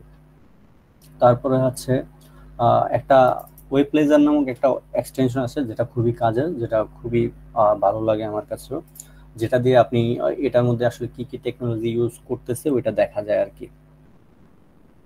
তারপরে হচ্ছে একটা সাইট যখন হচ্ছে যে আপনারা কাজ করবেন তখন ওইটা দিয়ে হচ্ছে যে ওইটার মধ্যে কি কি সার্ভিস ওপেন আছে বা পোর্ট কি ওপেন আছে এগুলা চেক করবেন nmap দিয়ে। তারপরে find out the origin IP or real IP if you can. তো অরিজিনাল আইপিটা বা রিয়েল আইপিটা খুবই ইম্পর্টেন্ট একটা সাইটে যখন আপনি হান্টিং করবেন, তখন হচ্ছে যে মোস্ট অফ দ্য কেস আপনি দেখবেন যে ওখানে ক্লাউড ফায়ার বা ফায়ারওয়াল ইউজ করতেছে। ফায়ারওয়াল বা ক্লাউড ফায়ারটা হচ্ছে যে আপনি যখন একটা ম্যালিসিয়াস পেলোড ওইখানে ইনজেক্ট করবেন তখন ওইটা আপনাকে ব্লক করে দিবে। ওইটা একটা শেল্টারের মতো বা প্রোটেকশন হিসেবে কাজ করবে, আপনাকে হচ্ছে যে ওইখানে সরাসরি সার্ভারে হচ্ছে যে হিট করতে দিবে না। আপনি যখন কোনো একটা ম্যালিসিয়াস কিছু বা কোনো কিছু সার্চ দেবেন প্রথমত সেটা ক্লাউড ফায়ারে যাবে, ক্লাউড ফায়ার থেকে হচ্ছে সার্ভার, তারপর সার্ভার থেকে যখন কিছু ফিডব্যাকটা দিয়ে ফিডব্যাকটা প্রথমত ক্লাউড ফায়ারে আসবে এবং পরবর্তীতে আপনার কাছে আসবে। তো অরিজিনাল আইপিটা যখন আপনি পাবেন, অরিজিনাল আইপিতে মেইনলি হচ্ছে যে এই ক্লাউড ফায়ারটা থাকে না, যেটা যার জন্য হচ্ছে যে খুবই সুবিধা হয় আপনার বাগ পাওয়ার ক্ষেত্রে। শোডন, সেন্সি, ফোফা, সিকিউরিটাইজ এগুলো ইউজ করতে পারেন। এগুলো ইউজ করে আপনি একটার উপরে আসলে কখনোই ভরসা করবেন না। আপনি শোডানে পান নাই, বাট হচ্ছে যে সেন্সিতে পাইতে পারেন, বা সিকিউরিটাইজের যখন সিকিউরিটাইজ ইউজ করবেন হিস্টোরিতে যখন যাবেন তখন অনেক সময় আপনারা রিয়েল আইপি পেতে পারেন, বাট সবসময় যে পাবেন এরকম না। তো রিয়েল আইপি যখন পাবেন আপনি, রিয়েল আইপি শুধু যদি রিয়েল আইপি পান সেটাও আসলে রিপোর্ট করা যায়, আসলে এটা আমি জানতাম না, বাট আমি কিছুদিন আগে হচ্ছে যে একটা টুইটারে দেখছিলাম, একটা টুইটারে পোস্ট দেখছিলাম যেটাতে ছিল যে বাকক্রাউডে একটা ছেলে রিপোর্ট করছিল, যেটা হচ্ছে যে শুধু সে রিয়েল আইপি পাইছিল। তো অরিজিন আইপি পাওয়ার পরে সে হচ্ছে যে সেটা রিপোর্ট করছে। সে রিপোর্ট করছে কি করে, যে তার মেইন যে ডোমেনে হচ্ছে যে ক্লাউড ফায়ার ছিল এবং হচ্ছে যে অরিজিনাল আইপিতে হচ্ছে যে ক্লাউড ফায়ার থাকে না, যেটা একটু আগে বললাম। তো সে একটা অ্যাক্সেসের পেলোড নিয়ে মেইন ডোমেনে দিচ্ছে এবং হচ্ছে যে রিয়েল আইপিতে দিছে। তো সে দেখলো যে তাদেরকে ট্রায়াজারকে দেখাইলো যে মেইন ডোমেনে যখন হচ্ছে যে আপনি ডোমেনে যখন হচ্ছে একটা অ্যাক্সেসিভ বা ম্যালিসিয়াস পেলোড দিলেন, সেটা হচ্ছে যে ব্লক করে দিল। অথচ হচ্ছে যে অরিজিন আইপিতে যখন আপনি দিলেন বা রিয়েল আইপিতে যখন আপনি ওই সেম ম্যালিসিয়াস পেলোডটাই দিলেন, তখন হচ্ছে সেটা হচ্ছে যে আপনাকে ব্লক করলো না। তো এই ক্ষেত্রে এটা রিপোর্ট করার পরে বাক্কাও দেখলাম যে P4 হিসাবে বা লো সেভারিটিতে ওর বাগটা নিছে, বাউন্টিও দিছে। তো রিয়েল আইপি আসলেই কাজের। রিয়েল আইপিতে আসলে ও হয়তো হচ্ছে যে ওই রিয়েল আইপি পাওয়ার পরেও কোনো কাজ করতে পারে নাই বা অন্য কোনো বাগ এক্সপ্লয়েট করতে পারে নাই। বাট একজন প্রো হ্যাকার বা প্রো হান্টার যখন ওই অরিজিনাল আইপিটা পাবে, সে কিন্তু অনেক কিছুই আসলে এক্সপ্লয়েট করতে পারে বা অনেক ক্রিটিক্যাল বাগও সেখান থেকে বের করে নিতে পারে, এসপিএলও পাইতে পারে, যেহেতু সে ওই অরিজিনাল আইপিতে ক্লাউডফ্লায়ারটা থাকে না। তো অরিজিনাল আইপিটা অবশ্যই ইম্পর্টেন্ট। আপনারা হান্টিং যখন করবেন একটা সাইটে, তখন অবশ্যই হচ্ছে যে রিয়েল আইপি বা অরিজিনাল আইপিটা হচ্ছে যে খোঁজার ট্রাই করবেন। এগুলো হচ্ছে ওয়েবসাইট। এছাড়া হচ্ছে একটা টুল আছে যেটা হচ্ছে সোডান এক্স নামে গিটহাবে আছে, ওই টুলটাও ইউজ করতে পারেন, ওটাও ভালো কাজে দেয়। আচ্ছা, এরপর হচ্ছে সিএমএস। আপনি যখন হান্টিং করবেন তখন দেখবেন যে অনেক সাইটেই আছে যে সিএমএসটা ইউজ করা হয়। সিএমএস ইউজ করা হলে আপনার হান্টিং এর স্কোপটা আরেকটু বাড়ে। সিএমএস হচ্ছে কন্টেন্ট ম্যানেজমেন্ট সিস্টেম, এটা ফুল মিনিং। এটা আসলে বিভিন্ন নিউজ পোর্টাল বা ব্লগেই বেশিরভাগ ইউজ করা হয়। এখানে যেমন হচ্ছে যে মোস্ট ইউজড হচ্ছে যে ওয়ার্ডপ্রেস, ড্রোপাল, জুমলা, এগুলো হচ্ছে যে বেশিরভাগ ইউজ করা হয়। প্রায় 400-রও বেশি হচ্ছে যে সিএমএস আছে। তো বেশিরভাগই ইউজ হয় হচ্ছে যে ওয়ার্ডপ্রেস, ড্রুপাল, জুমলা, এইগুলা। তো আমি যখন প্রথম দিকে কাজ করতাম বা হান্ডিং করতাম, আমি তখন হচ্ছে যে হ্যাকারনের একটা সাইটে উইক্স নামে একটা সিএমএস দেখছিলাম। তো তখন আমার সিএমএস সম্পর্কে এত বেশি ধারণা ছিল না। তো আমি আসলে তো বুঝতে পারিনি যে আসলে এটা একটা সিএমএস বা এটার হান্টিংটা আসলে কিভাবে করা উচিত, যার কারণে আমি সেটা স্কিপ করে যেতাম।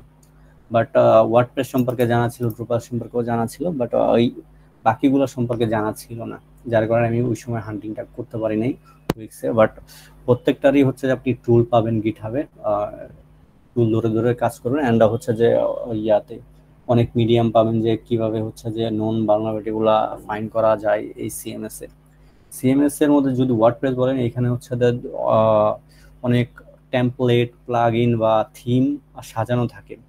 আপনি হচ্ছে যে যখন একটা সাইট এইগুলা ওয়ার্ডপ্রেস ইউজ করে, তখন হচ্ছে তারা নিজেরাই হচ্ছে যে কাস্টমাইজ করে নিতে পারে একটা থিম বা একটা টেমপ্লেট। তারা ওয়ার্ডপ্রেসে অটোমেটিক তারা সাজিয়ে রাখছে, ওইটা হচ্ছে জাস্ট নিয়ে তারা হচ্ছে যে একটা পিকচার হচ্ছে যে চেঞ্জ করে আপলোড করলো, বা হচ্ছে যে একটা সার্চ বক্স আছে, ওইটাকে হচ্ছে যে তারা কালার চেঞ্জ করলো, বা আরেকটা হচ্ছে যে অন্য কিছু বসালো। এই টাইপের হচ্ছে যে সিএমএস গুলো হয়ে থাকে।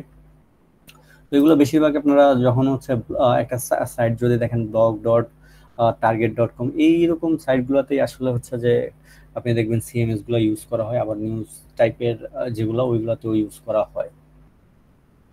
সিএমএস সম্পর্কে আরেকটু বলবো পরের স্লাইডে। আচ্ছা, এরপর আমরা সাবডোমেইন ইনুমারেশন সম্পর্কে আসি। সাবডোমেইন ইনুমারেশন আসলে অ্যাক্টিভলি অ্যান্ড প্যাসিভলি দুইভাবেই করা যায়। তো হচ্ছে আপনার কখনোই হচ্ছে একটা টুলের উপর ডিপেন্ড করবেন না, মিনিমাম 3-4টা টুল ইউজ করবেন। আর হচ্ছে যে অনেক টুলের মধ্যে হচ্ছে এপিআই কি ইউজ করা যায়। আপনি যখন এপিআই কি ইউজ করবেন, তখন হচ্ছে যে আপনি তুলনামূলক হচ্ছে ভালো একটা রেজাল্ট পাবেন। তো এপিআই কি যদি ইউজ করতে পারেন ভালো, প্রত্যেকটা সাইটে হচ্ছে যেমন সোডানের চাইতে পারে, সেন্সিস চাইতে পারে, সিকিউরিটি টাইলসের চাইতে পারে, বা গিটহাবে চাইতে পারে। এগুলো হচ্ছে অ্যাকাউন্ট ক্রিয়েট করে, অ্যাকাউন্ট যখন ক্রিয়েট করবেন, ওইখানে অ্যাকাউন্ট ক্রিয়েট করার পরেই আপনারা এপিআই কিটা পাবেন। জাস্ট হচ্ছে যে টুলে ওইটা বসায় দিবেন। আর যদি না পারেন, ইউটিউবে ভিডিও আছে বা ব্লগ আছে, দেখে নিতে পারেন। তারপরে ওয়ার্ড লিস্ট, একটা ভালো ওয়ার্ড লিস্ট করতে আপনার চুজ করতে হবে। আপনি যখন সাবডোমেইন ইনুমারেশন যদি আপনি অ্যাক্টিভলি করেন, হচ্ছে যে ধরেন হচ্ছে ব্রুট ফোর্সের মাধ্যমে যখন আপনি একটা সাবডোমেইন বা একটা টার্গেট সাইট থেকে সাবডোমেইন বার করবেন, তখন হচ্ছে যে আপনি একটা ভালো ওয়ার্ড লিস্ট যদি ইউজ করেন তখন হচ্ছে যে আপনার অনেক গুরুত্বপূর্ণ হচ্ছে যে সাবডোমেইন পাইতে পারেন, যা হচ্ছে যে আপনি যদি ওয়ার্ড লিস্টটা ভালো দিতে পারেন তখন হচ্ছে যে অবশ্যই ভালো একটা আউটপুট পাবেন। সেজন্য ওয়ার্ড লিস্টটা যাতে ভালো হয় আপনি নিজেও কাস্টম ভাবে তৈরি করতে পারেন আর টার্গেটের উপর ডিপেন্ড করে। আর যদি পাবলিকও অনেক আছে, চেকলিস্টও আছে, তো ওইগুলোতে হচ্ছে যে আপনি ওয়ার্ড লিস্ট পাবেন, ওইগুলো ইউজ করতে পারেন। ওয়ার্ড লিস্ট হচ্ছে যে দুই প্রকার হয়, একটা হচ্ছে পাবলিক, একটা হচ্ছে কাস্টম।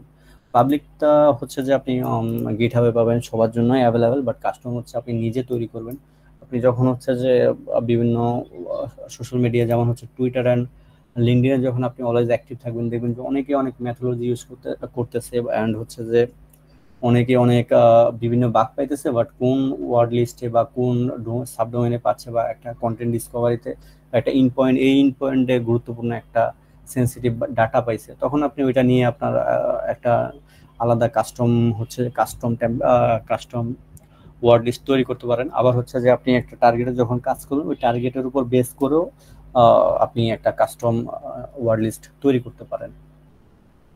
আর এরপরে হচ্ছে যে আপনি যখন সাবডোমেন বের করা শেষ হবে তখন হচ্ছে যে এই সাবডোমেনগুলোর মধ্যে কোনটা অ্যালাইভ আছে বা কোনটা আপনি এসটিটিপি অ্যান্ড এসটিটিপি গ্রুপ এই দুইটা হচ্ছে রিজলভের কাজে লাগে।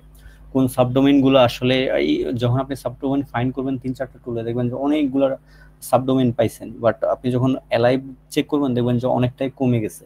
তো এই এসটিটিপি এক্স অ্যান্ড এসটিটিপি গ্রুপ এই দুইটাই আমার কাছে ভালো লাগে, তো আমি বেশিরভাগ এসটিটিপি এক্সটা ইউজ করি। তো এটা যখন ইউজ করবেন তখন হচ্ছে যে আপনার রিজলভ হয়ে আপনাকে একটা রেজাল্ট দিবে যেটা হচ্ছে যে অ্যালাইভ সাবডোমেন। তো যখন সাবডোমেন বের করা শেষ হবে তখন আপনি কি করবেন, আসলে তখন আপনি টাইটেলটা চেক করতে পারেন বা স্ক্রিনশট টুলের মাধ্যমে কোন সাবডোমেনটা আউটপুট কি দিতেছে সেটা চেক করতে পারেন। যদি আপনি হচ্ছে যে 404 নট ফাউন্ড দেখেন কোনো সাইট, তখন হচ্ছে আপনি সাবডোমেইনটা কভার দেওয়ার চেষ্টা করতে পারেন। 404 নট ফাউন্ড দেখালেই যে সবসময় হচ্ছে যে সাবডোমেইনটা কভার দিতে পারেন, বিষয়টা আসলে এরকম না। আপনি এই যে কমান্ডটা আছে এই কমান্ডটা ইউজ করতে পারেন। এটা যখন ইউজ করবেন তখন শুধু আপনার যেই টার্গেটটা ওই টার্গেটের হচ্ছে যে লিস্টের মধ্যে কোনটা কোনটা 404 আছে ওইটা দেখবেন। 404 দেখার পরে হচ্ছে যে আপনার ওইটাতে হচ্ছে সাবডোমেইনটা কভার দেওয়ার চেষ্টা করবেন। আর চেষ্টা করার জন্য অবশ্যই আপনি যখন একটা 404 সাবডোমেইন পাবেন তখন সেটা সিনেম চেক করবেন। সিনেম চেক করার জন্য ডিক কমান্ড দিয়ে হচ্ছে যে জাস্ট টার্গেট সাবডোমেইনটা দিলেই হচ্ছে যে সিনেম আছে কিনা সেটা দেখবেন। সিনেম না থাকলে আসলে সাবডোমেইন টেক ওভার দেওয়া যায় না। আর এই গিটহাবে কিছু একটা টুল আছে যেটা হচ্ছে সাবজি, ওইটা ইউজ করতে পারেন। ওইটাতে হচ্ছে যে আপনি অটোমেটিকলি দেখতে পারবেন যে আসলে কোনটা ভালনারেবল এন্ড কোনটা ভালনারেবল না। আর সব টুলে হচ্ছে যে মাঝে মধ্যে ফলস পজিটিভ থাকতে পারে, সেটাও একটু দেখবেন। ভালনারেবল দেখালেই যে আসলে এটার মধ্যে বাগ আছে বা কিছু করতে পারবেন এরকম না, আপনি নিজে হচ্ছে যে ম্যানুয়ালি চেক করতে হবে। এরপর হচ্ছে কন্টেন্ট ডিসকভারি। কন্টেন্ট ডিসকভারি হচ্ছে একটা ইম্পর্টেন্ট জিনিস, যেটা হচ্ছে যে আপনাকে যখন অনেক সেন্সিটিভ ডাটা পাইতে হেল্প করবে। আপনি হচ্ছে যে এই কন্টেন্ট ডিসকভারের মাধ্যমে হচ্ছে আপনি হিডেন কন্টেন্ট বের করতে পারবেন। আপনি হচ্ছে যে একটা ওয়ার্ড লিস্ট ইউজ করতে পারেন বা হচ্ছে যে প্যাসিভলি হচ্ছে যে ওয়েব মেশিন আছে, এইগুলোর মাধ্যমে আপনি অনেক হিডেন কন্টেন্ট বের করতে পারেন। অর্জুন টুল আছে বা কাটানা আছে, এই টাইপের টুলগুলো দিয়ে আপনি ইউজ করতে পারেন, আপনি হচ্ছে কন্টেন্ট ডিসকভারি করতে পারেন। আবার হচ্ছে যে ওয়ার্ড লিস্ট বেস যেগুলো আছে একটু আগেই দেখালাম, যে ডাইরেক্টরি সার্চ, তারপর গোবাস্টার, এগুলো হচ্ছে যে এগুলো দিয়ে আপনার একটা ওয়ার্ড লিস্ট ধরে যখন এটা কাজ করবে তখন হচ্ছে যে যদি কোনোটা আসলে 200 ওকে বা 302 এই টাইপের যখন হবে আপনাকে যে রেজাল্টটা দিবে ওইখান থেকে আপনি আসলে কাজ করতে পারবেন যে আসলে কোনটায় কি আছে। এই একটা সিম্পল একটা এক্সাম্পল দিই, যেটা হচ্ছে কিছুদিন আগে 1 মাস বা 2 মাস হবে, গডফাদার নামে একজন হান্টার, হয়তো অনেকেই চিনেন, তো উনি একটা বাউন্টি পাইছিলেন প্রায় বাকআউট থেকে প্রায় $20,000 মতো, শুধু হচ্ছে যে targetSite.com, তারপর ওনার ওয়ার্ড লিস্ট থেকে উনি পাইছেন .git স্ল্যাশের পরে একটা .git, যে গিট ফাইলের মধ্যে যে হচ্ছে উনি ডাটাবেজের ক্রেডেনশিয়াল পাইছিলেন, যেটা রিপোর্ট করার পর ওনাকে প্রায় 20,000-এর মতো ডলার বাউন্টি দিয়েছিল। জাস্ট সিম্পলি হচ্ছে যে ওইটা কন্টেন্ট ডিসকভারি করে সে পাইছিল অ্যান্ড $20,000 হচ্ছে যে পাইছিল। তো সে কন্টেন্ট ডিসকভারির মাধ্যমে এত একটা সেন্সিটিভ জিনিস পাইলো।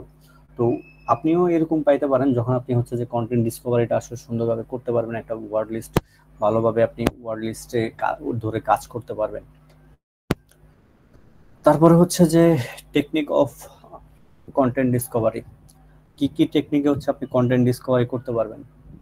ব্রুট ফোর্সের মাধ্যমে করতে পারেন, বা বার্বসুইট আছে, বার্বসুইটের ইন্ট্রোডার অপশনটা ইউজ করে আপনি হচ্ছে যে করতে পারবেন, কন্টেন্ট ডিসকভারি করতে পারবেন। তারপর ওয়েব কলিং আছে, তারপরে ম্যানুয়ালি চেক করতে পারবেন। ম্যানুয়ালি হচ্ছে যে আপনি নিজে একটা একটা ইন পয়েন্ট চেক করলেন। তারপর হচ্ছে যে সাইট ম্যাপ, প্রত্যেকটা হচ্ছে যে ওয়েবসাইটেই আপনি দেখবেন যে সাইট ম্যাপ থাকে। ওই সাইট ম্যাপের মধ্যে হচ্ছে যে ওই সাইটের ইউআরএল, সব ইউআরএল গুলা দেখা যায়। তো সাইট ম্যাপটা দেখবেন, সাইট ম্যাপের মধ্যে আপনি অনেক ইউআরএল পাবেন যেগুলাতে হয়তো আপনি কোনো ইনফরমেশন পাইলেও পাইতে পারেন।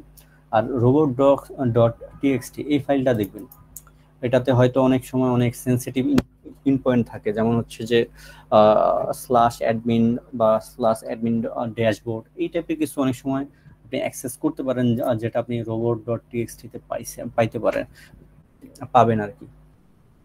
তো এই কয়েকটা ওয়ে হচ্ছে যে কন্টেন্ট ডিসকভারির জন্য। আচ্ছা, তারপর হচ্ছে gather all of URL and parameters, crawling and spidering. তো এখানে টুল দেওয়া আছে, যেমন বার্বসুইট দিয়ে আপনি অটোমেটিক ক্রল করতে পারেন, ইন্ট্রোডার যেটা বললাম ইন্ট্রোডার দিয়েও ইউজ করতে পারেন। আরেকটা ওয়ে আছে যেটা হচ্ছে যে এখানে ছবিতে দেওয়া আছে। আগে হচ্ছে যে আগের যে ভার্সনগুলো আছে বার্বসুইটের, যে ওইটাতে হচ্ছে যে স্পাইডারিং নামে আছে হয়তো। আর বর্তমানে যেগুলো হচ্ছে আপডেটেড ভার্সন, যেমন 2023, 22 বা 24, এগুলোতে হচ্ছে যে আপনারা স্পাইডারিং অপশনটা পাবেন। সেটা হচ্ছে যে আপনি ওইখানে আপনি এইভাবে হচ্ছে যে এই কন্টেন্ট ডিসকভারিটা করবেন। যেমন হচ্ছে এখানে দেওয়া আছে, আমি একটা facebook.com এর ইউআরএল গুলো নিয়েছিলাম। facebook.com এর উপরে যখন আপনি ক্লিক করবেন তখন হচ্ছে যে এঙ্গেজমেন্ট টুলে যাবেন। এঙ্গেজমেন্ট টুলের থেকে ডিসকভার কন্টেন্টে যখন ক্লিক করবেন তখন হচ্ছে যে আপনাকে আপনার যে ওই সাইটের হচ্ছে যে অটোমেটিকলি আপনাকে কন্টেন্ট ডিসকভারি করা শুরু করবে। তো আমি এরকম কন্টেন্ট ডিসকভারি করে হচ্ছে যে একটা বাগ পাইছিলাম, যেটা এসকিউএল ইনজেকশন। আমি যখন এইভাবে একটা টার্গেট সাইট নিয়ে হচ্ছে যে ডিসকভার কন্টেন্টে ক্লিক করছিলাম, অ্যান্ড এক্সটেনশন অপশনে আমার কিছু এক্সটেনশন দেওয়া ছিল, কোন এক্সটেনশনটা আসলে কাজ করছে আমি জানি না, বাট আমার হচ্ছে যে বার্বসুইটের ড্যাশবোর্ডে হচ্ছে যে এসকিউএল ইনজেকশন নামে একটা বাগ আমি দেখতে পাইছিলাম। বাট ওইখানে ড্যাশবোর্ডে বার্বসুইট আপনি যখন দেখবেন সবগুলাই যে ভ্যালিড এরকম না, দেখবেন যে 50 থেকে 70% উপরেই হচ্ছে যে এগুলা আপনার দেখবেন যে ফলস পজিটিভ। আপনি সেটা ম্যানুয়ালি চেক করুন, যদি ভ্যালিড হয় অবশ্যই রিপোর্ট করবেন, আর যদি ভ্যালিড না হয় তখন হচ্ছে সেটা ফলস পজিটিভ হিসাবে ছেড়ে দিবেন। তো আমি যখন এসকিউএলটা দেখছিলাম যে আবার বার্বসুইট ডিটেক্ট করছিল, তো আসলে আমি ওইটাকে রিপিটারে নিয়ে গেছিলাম, আর নিয়ে যাওয়ার পরে বিভিন্ন হচ্ছে যে এসকিউএল এর যেই ইয়াগুলো আছে পেলোডগুলা, ওইগুলা দেওয়ার পরে দেখলাম যে হ্যাঁ ওইটা কাজ করে। ওটা ছিল আসলে টাইম বেসড এসকিউএল ইনজেকশন। পরবর্তীতে আমি ওটা রিপোর্ট করছিলাম, অ্যান্ড আমি ওখান থেকে আসলে $1350 মতো পাইছিলাম। আচ্ছা, অনেকেই বার্বসুইটের বদলে হচ্ছে যে জ্যাপ ইউজ করে, ওইটা সম্পর্কে না বলি, সবাই বার্বসুইট ইউজ করে হয়তো। আচ্ছা আচ্ছা, এখানে হচ্ছে যে প্যাসিভ, এর আগে যা দেখালাম ওটা হচ্ছে যে অ্যাক্টিভ, আর এখন হচ্ছে যে প্যাসিভ কন্টেন্ট ডিসকভারের কয়েকটা টুল অ্যান্ড ওয়ে বলে দিতেছি। গাউ, যেটা হচ্ছে যে ইউআরএল ফ্যাচ করে ওয়েব্যাক মেশিন থেকে, ক্রল করে হচ্ছে যে তারা হচ্ছে যে ইউআরএল গুলো গ্যাদার করে। তারপর ওয়েব্যাক ইউআরএল আছে, ওএমও টুল আছে, এগুলো হচ্ছে যে ওয়েব্যাক মেশিন থেকে ক্রল করে হচ্ছে যে আপনাকে এক্সট্রাক্ট করে হচ্ছে যে ইউআরএল দিবে। এই ইউআরএল গুলা ওয়েব্যাক ইউআরএল বা ওএমওর এই টুলগুলো ইউজ করে আপনারা অনেক বাগ পাইতে পারেন। যেমন হচ্ছে ওয়েব্যাক ইউআরএল এ যদি আপনি কমান্ড ইউজ করতে পারেন, বা কোনো কিছু আপনি ধরেন HTTP এই টাইপের জিনিসটাকে গ্রিপ করে যখন আপনি একটা কমান্ড দিবেন তখন এখানে দেখবেন যে এসটিটিপি আপনার যে যেমন হচ্ছে যে একটা ইউআরএল পাইতে পারেন হয়তো যে target.com/login, এরপরে হচ্ছে যে রিডাইরেক্ট ইউআরএল, এরপরে হচ্ছে যে একটা প্যারামিটার রিডাইরেক্ট ইউআরএল, পরে হচ্ছে যে আরেকটা সাবডোমেন বা এরকম কিছু দেওয়া আছে। আপনি ওই সাবডোমেনটা চেঞ্জ করে হচ্ছে যে একটা অন্য একটা attacker.site.com বা evil.com দিয়ে চেক করতে পারেন। তো এইগুলোতে হচ্ছে যে আপনি যখন ইউজ করবেন কমান্ডটা সুন্দরভাবে দিয়ে আপনি যখন ফ্যাচ করতে পারবেন ইউআরএল গুলা, তখন দেখবেন যে আপনি বাগ পাইতেছেন, ইজিলি বাগ পাইতেছেন।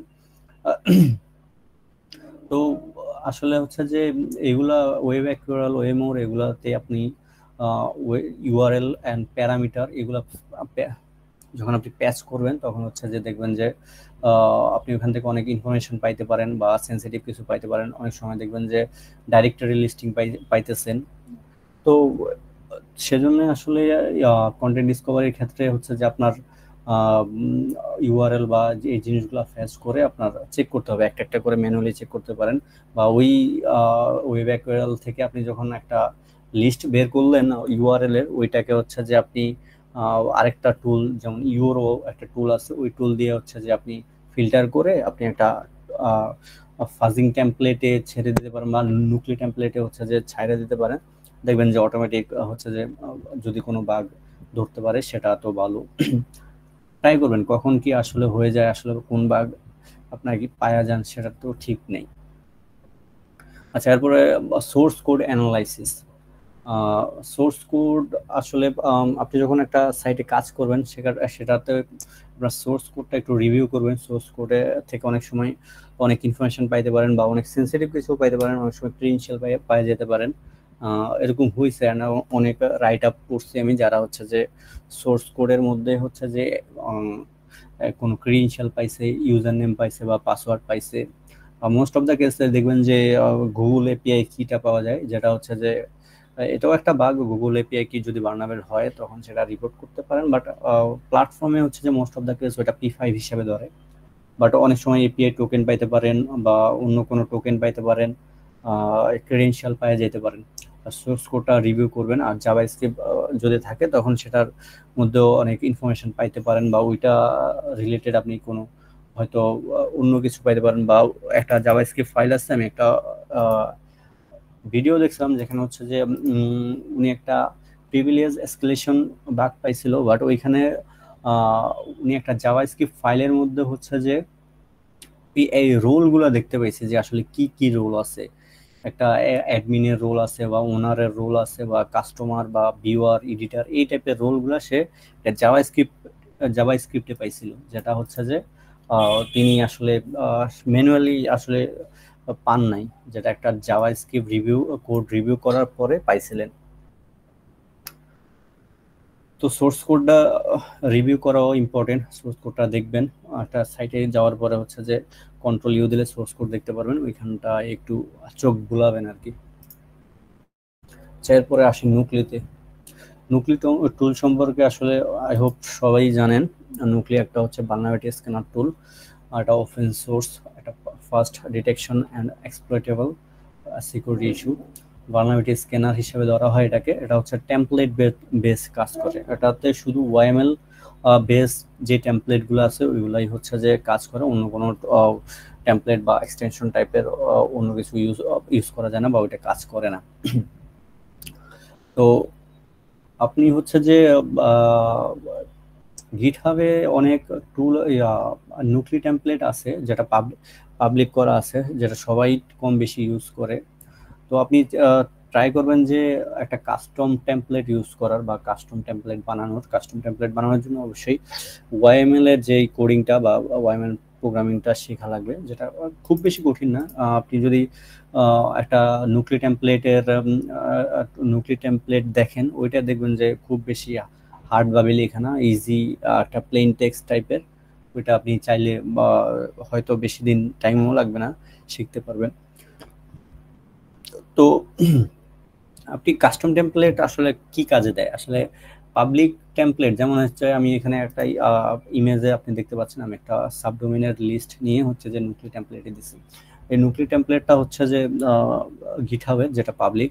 তো এই পাবলিক নুক্লি টেমপ্লেটটা কে ইউজ করে না, মানে অলমোস্ট সবাই ইউজ করে, বাট আপনি যখন একটা কাস্টম টেমপ্লেট ইউজ করবেন দেখবেন যে সেটাতে আপনার বাগ পাওয়ার সম্ভাবনা বেশি, এবং হচ্ছে যে এই যে গিটহাবের যে টেমপ্লেট এখানে যদি আপনি বাগ পানও দেখবেন যে সেটা most of the case duplicate হবে।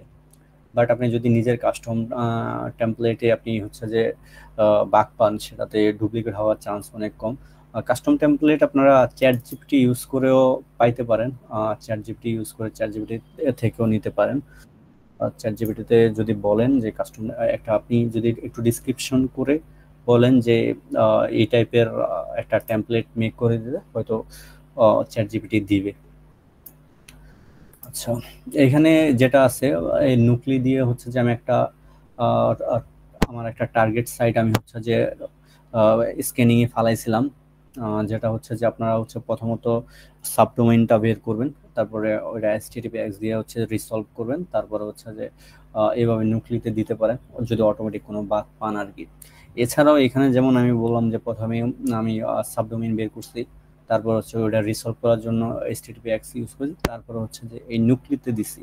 বাট আপনি যদি বেশ পারেন তখন হচ্ছে যে আপনি একটা অটোমেশন টুল বানাইতে পারবেন, যেটাতে হচ্ছে যে আপনি এক ক্লিকে আপনি একটা কমান্ড দিলেন আর অটোমেটিক সাবডোমেইন ফাইন্ড হইলো, তারপরে হচ্ছে যে অটোমেটিক রিসলভ হইলো HTTPS বা আপনি যে টুলগুলা মেনশন করে দিবেন ওই ইয়েতে, ওই টুলে, তারপরে দেখবেন যে HTTPS দিয়ে রিসলভ হইলো অটোমেটিকলি, তারপরে হচ্ছে যে নুক্লি দিয়ে অটোমেটিক হচ্ছে যে আপনি টেমপ্লেট বেস ধরে ধরে চেক করতেছে, তারপরে অটোমেটিক বাগ ধরতেছে। যদি সেটা ব্যাশ পারেন সেক্ষেত্রে ভালো, আর যদি ব্যাশ না পারেন আপনি হচ্ছে যে চ্যাট জিপিটির হেল্প নিয়েও বেসিক কিছু টুল বানাইতে পারেন যেটা কাজে দিবে। আচ্ছা, সিএমএস নিয়ে আরেকটু বলছিলাম আগের স্লাইডে। তো সিএমএস হচ্ছে কন্টেন্ট ম্যানেজমেন্ট সিস্টেম, যেটার জন্য হচ্ছে যে যেমন মোস্ট প্রবাবলি বা মোস্ট অফ দ্য কেস আপনি দেখবেন ওয়ার্ডপ্রেস বা ড্রুপাল, জুমলা এই টাইপের গুলো ইউজ হয়। তো প্রত্যেকটার জন্যই গিটহাবের টুল আছে। ওয়ার্ডপ্রেস স্ক্যানের জন্য হচ্ছে যে ডব্লিউপি স্ক্যান, আর ড্রুপালের জন্য ড্রুপ স্ক্যান, আর জুমলা স্ক্যানের জন্য জুমলা স্ক্যান, জুমলার জন্য জুমলা স্ক্যান। তো এগুলো টুল আছে, টুল দিয়ে আপনারা ইনফরমেশন পাইতে পারেন যখন হচ্ছে যে দেখবেন যে একটা সাবডোমেইনে হচ্ছে যে ওয়ার্ডপ্রেস নামক একটা সিএমএস আছে, তখন হচ্ছে যে ওই টার্গেট ওই সাবডোমেইনটা নিয়ে হচ্ছে ডব্লিউপি স্ক্যানে দিবেন।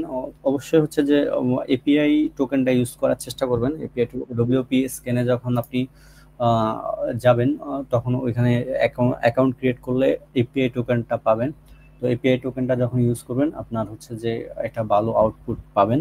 তো এখানে অনেক সময় দেখবেন যে অনেক বাগ ডিটেক্ট করা থাকে, অনেক সিভি ডিটেক্ট করা থাকে, স্ক্যানিং টুলের মাধ্যমে আপনি পাইতে পারেন। তো ওইগুলা থাকা মানেই যে আছে এরকম না, আপনি ওইটা ম্যানুয়ালি চেক করবেন। ওইটার কোনো প্রুফ অফ কনসেপ্ট বা প্রুফ যদি গুগলে বা হচ্ছে যে মিডিয়ামে বা কেউ যদি ইউটিউবে আপলোড করে থাকে ওইটা দেখার চেষ্টা করবেন যে আসলে ওই চেষ্টা করবেন যে ওইটা এক্সপ্লয়েট করার জন্য। অনেক সময় বেশিরভাগ সময় হচ্ছে যে এই ধরনের গুলাতে এক্সপ্লয়টেশন বা প্রুফগুলা পাওয়া যায় না, বাট অনেকগুলোরই পাওয়া যায়।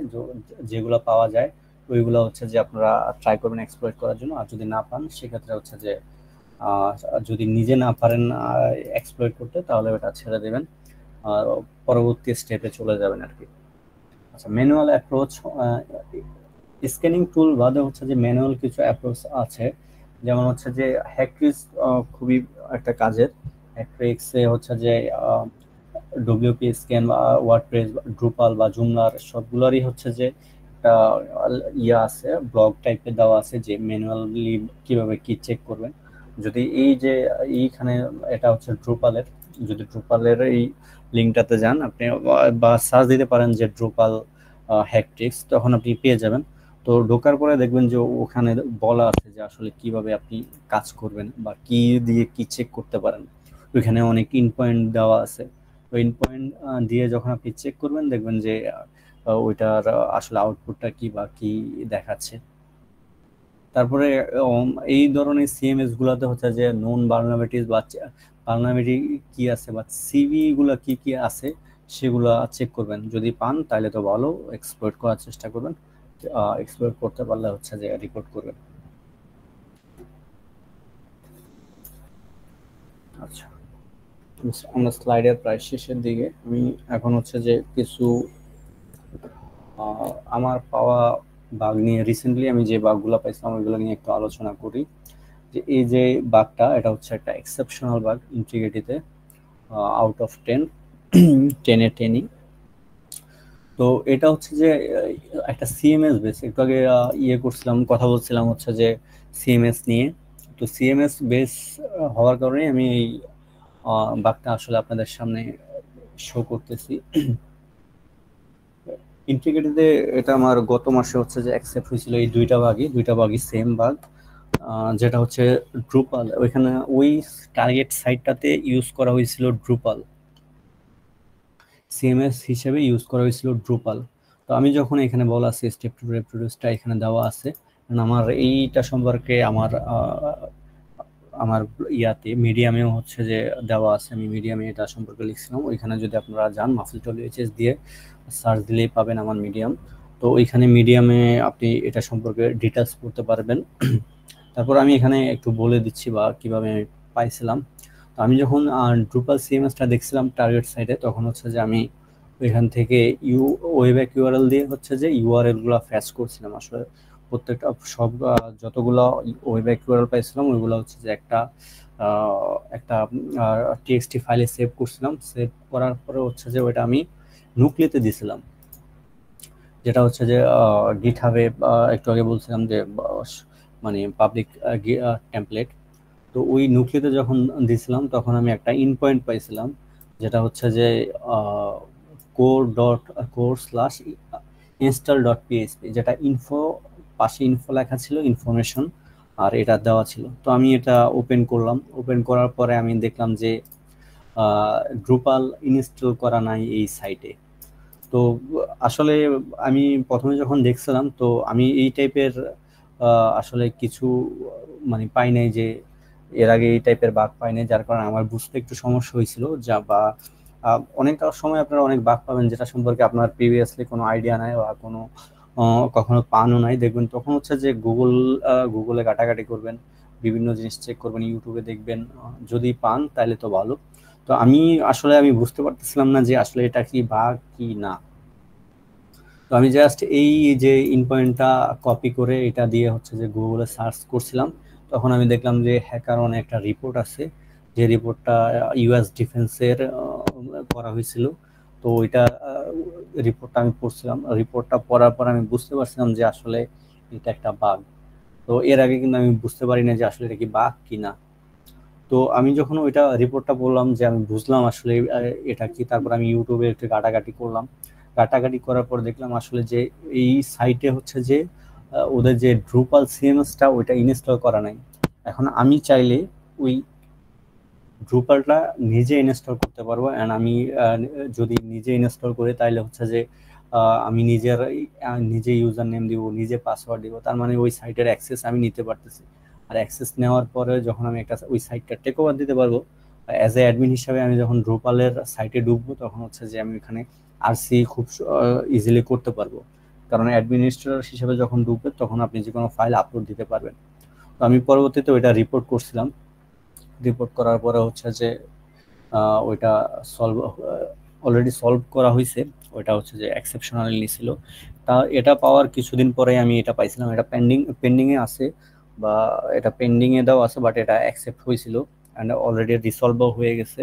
আসলে স্লাইডটা বানানো হয়েছিল আমাদের এর আগে যেই ডেট দেওয়া হয়েছিল ওই হিসেবে। তো এরপরে তো হচ্ছে যে বৈষম্য বিরোধী ছাত্র আন্দোলনের জন্য এটা পিছানো হয়েছিল, যার কারণে হচ্ছে যে এটা আপডেট করা হয়নি, বাট এটাও অ্যাকসেপ্ট হয়েছে এক্সেপশনাল হিসেবে। তো এখানে যদি একটু চিন্তা করেন যে একটা সিএমএস, যেটা হচ্ছে যে ড্রুপাল, আমি সিএমএসটা যখন দেখলাম তখন আমি ম্যানুয়ালি চেক করলাম। আমি দ্বিতীয়টা পাইছিলাম কিন্তু নুক্লি দিয়ে না। আমি প্রথমটা যখন পাইছিলাম, প্রথমে যখন আমি এক্সেপশনাল এই বাগটা পাইছিলাম এই ইন পয়েন্টে, তখন এটা আমার মাথায় ক্যাচ করে গেছিল যে এই ইন পয়েন্টে আসলে এটা ইনস্টল আছে কি না এটা দেখা যায়। তখন আমি যখনই কোনো হচ্ছে যে সিএমএস দেখতাম, আসলে ওইটা কোন ইন পয়েন্টে ইনস্টলেশনটা দেখা যায় ওইটা চেক করতাম। যেমন ওয়ার্ডপ্রেসে হচ্ছে ডব্লিউপি অ্যাডমিন দিয়ে install.php দিলে হচ্ছে যে ওইটার ইয়েটা দেখা যায় আসলে ইনস্টল করা আছে কিনা। তো এর পরবর্তী এটা প্রথমটা পাওয়ার পরে আমি সবসময় যদি দেখতাম তখনই আমি এই ইন পয়েন্টটা সার্চ করতাম। সেম এই সার্চ করার পরে এই সাইটেও আমি পাইছিলাম। আচ্ছা, দ্বিতীয়ত হচ্ছে zero click account take over. এটাও আমার হচ্ছে যে মিডিয়ামে রাইট আপ আছে। তো ওই রাইট আপটাতে হয়তো ডিটেল এখানে যতটুকু আমি বলতেছি ওইটা যদি বুঝেন তাহলে ভালো, আর যদি বুঝতে সমস্যা হয় তাহলে হচ্ছে যে রাইট আপটা পড়তে পারেন। রাইট আপে হচ্ছে যে ডিটেলসে বলা আছে। আই হোপ বুঝতে পারবেন খুব সুন্দরভাবে। তো অ্যাকাউন্ট টেক ওভারটা আসলে কিভাবে করছিলাম, আমি আসলে একটা টার্গেট সাইটে হচ্ছে যে দুইটা অ্যাকাউন্ট ক্রিয়েট করছিলাম। তো অ্যাকাউন্ট প্রথমেই দুইটা অ্যাকাউন্ট ক্রিয়েট করি নাই, একটা অ্যাকাউন্টে দিয়ে চেক করছিলাম। অ্যাকাউন্ট দিয়ে চেক করার পরে হচ্ছে যে আমি অনেকক্ষণ প্রায় 4-5 ঘন্টার মতো হচ্ছে যে কাজ করছিলাম এই সাইটে। তো কাজ করার পরে আমি আসলে কোনো বাগ পাইনি। একটা বাগ পাইছিলাম, লো বাগ, যেটা হচ্ছে যে পরবর্তী ইনফরমেটিভ দিছিল। তো আসলে আমি বাগ প্রত্যেকটা ফাংশনালিটি আসলে চেক করছিলাম, বাট কোনো বাগ পাইনি। তারপরে হচ্ছে যে আমি ওইটা থেকে ফরগেট পাসওয়ার্ডের যে ফাংশনালিটি আছে ওইটাতে হচ্ছে যে একটু ফোকাস করছিলাম। তো আমি যখন ফরগেট ফাংশনালিটিতে গিয়ে হচ্ছে যে ইমেলটা দিয়ে একটা ফরগেট পাসওয়ার্ড দিছিলাম, তখন হচ্ছে আমার ইমেলে এই লিঙ্কটা আসছিল। এটা হচ্ছে টার্গেট সাইট, এটা আসলে সলভ এখনো হয়নি, যার কারণে হচ্ছে যে টার্গেট সাইটে দেওয়া আছে বা টার্গেটের নাম দেওয়া নাই আর কি। তো এই টাইপের ছিল হচ্ছে যে রিসেট লিঙ্কটা। এখানে হচ্ছে যে টার্গেট, এটা হচ্ছে ডোমেইনটা, তারপরে ইউজার, আর এখানে যে 800 লেখা এটা হচ্ছে ইউজার আইডি। অ্যান্ড এটা হচ্ছে যে ওদের হয়তো কোনো একটা কিছু হয়তো টাইমের একটা কিছু হইতে পারে, আর হচ্ছে এটা হচ্ছে টোকেন। তো এটা দ্বারা বোঝা যায় যে এখানে এই টোকেনটার আসলে এই টোকেনটা কাজ করার কথা, বাট আমি যখন এটা ওপেন করছিলাম, ওপেন করার পরে হচ্ছে যে আমি দেখলাম যে এইখানে এই যে এতটুকুটা আসলে কাজ করতেছে না। এই এতটুকু কাজ করতেছে না, শুধু এতটুকু কাজ করতেছে। তার মানে আমি যখন শুধু 800 পর্যন্ত হচ্ছে কাজ করতেছিল, আমি যখন এতটুকু দেখলাম তখন আমার মাথায় আসলো যে হ্যাঁ, এটা যেহেতু পরে টোকেনটা যেহেতু কাজ করতেছে না, তার মানে এখানে অ্যাকাউন্ট টেক ওভার হওয়ার সম্ভাবনা অনেক বেশি। সাথে সাথে আমি আরেকটা অ্যাকাউন্ট ক্রিয়েট করলাম। তো অ্যাকাউন্ট ক্রিয়েট করার পর দেখলাম যে ওই অ্যাকাউন্টটার হচ্ছে যে আইডি হচ্ছিল এটা যেহেতু 800, ওইটা ছিল 801। তারপর আমি এই লিঙ্কটা হচ্ছে যে ইন্টারসেপ্ট করলাম হচ্ছে যে বারসুইট দিয়ে ইন্টারসেপ্ট করার পরে জাস্ট 800 থেকে 801 করে দিয়েছিলাম। 801 করার পরে দেখলাম যে 801 যেই নতুন করে যে অ্যাকাউন্টটা ক্রিয়েট করছিলাম ওইটার পাসওয়ার্ডটা চেঞ্জ হয়ে গেছিল। তো ওইটা পাসওয়ার্ডটা যখন চেঞ্জ হলো তখন আমি কনফার্ম হইতে পারলাম যে আসলে হ্যাঁ, এটা অ্যাকাউন্ট টেক ওভার আমি পাইলাম। তো জাস্ট এটা খুবই ইজি একটা বাগ, জাস্ট আমি আইডিটা চেঞ্জ করে দিছি। তো ইজি বাগ আসলে আমি পাইনি আগে, খুবই ইজি বাগ ছিল। জাস্ট আইডিটা হচ্ছে যে চেঞ্জ করে দিছিলাম। তো ওদের হচ্ছে যে সাবডোমেইনে আমি আরেকটা সেম আরেকটা পাইছিলাম, যেটা রিসেট পাসওয়ার্ডে এই টাইপেরই হচ্ছে যে ইয়ে ছিল আর কি, এই টাইপেরই লিঙ্ক সেন্ড করতেছিল সার্ভার থেকে। তো আমি যখন ওইটাতে ট্রাই করলাম দেখলাম যে না, ওইটাতে হয় না, কারণ ওইটাতে হচ্ছে যে এতটুকু হচ্ছে যে চেক করতেছে, এই যে টোকেনটাও চেক করতেছে। বাট আমি যেই সাবডোমেনে পাইছিলাম বা যে ডোমেনে পাইছিলাম ওইটাতে হচ্ছে যে টোকেনটা চেক করতেছিলাম, যার কারণে আসলে বাগটা পাইলাম। আর যেটাতে পাইনি সেটাতে হচ্ছিল দেখলাম যে এই টোকেনটা তারা হচ্ছে যে চেক করতেছে, যার জন্য এখানে বাগটা আসলে পাওয়া সম্ভব হয়নি। আচ্ছা, এরপরে হচ্ছে যে আরেকটা বাগ, এটাই লাস্ট বাগটা হচ্ছে যে ফাইল আপলোড এক্সেসেস বানানোটি। ফাইল আপলোড সম্পর্কে হয়তো জানেন যে ম্যালিসিয়াস ফাইল আপলোড করতে পারেন।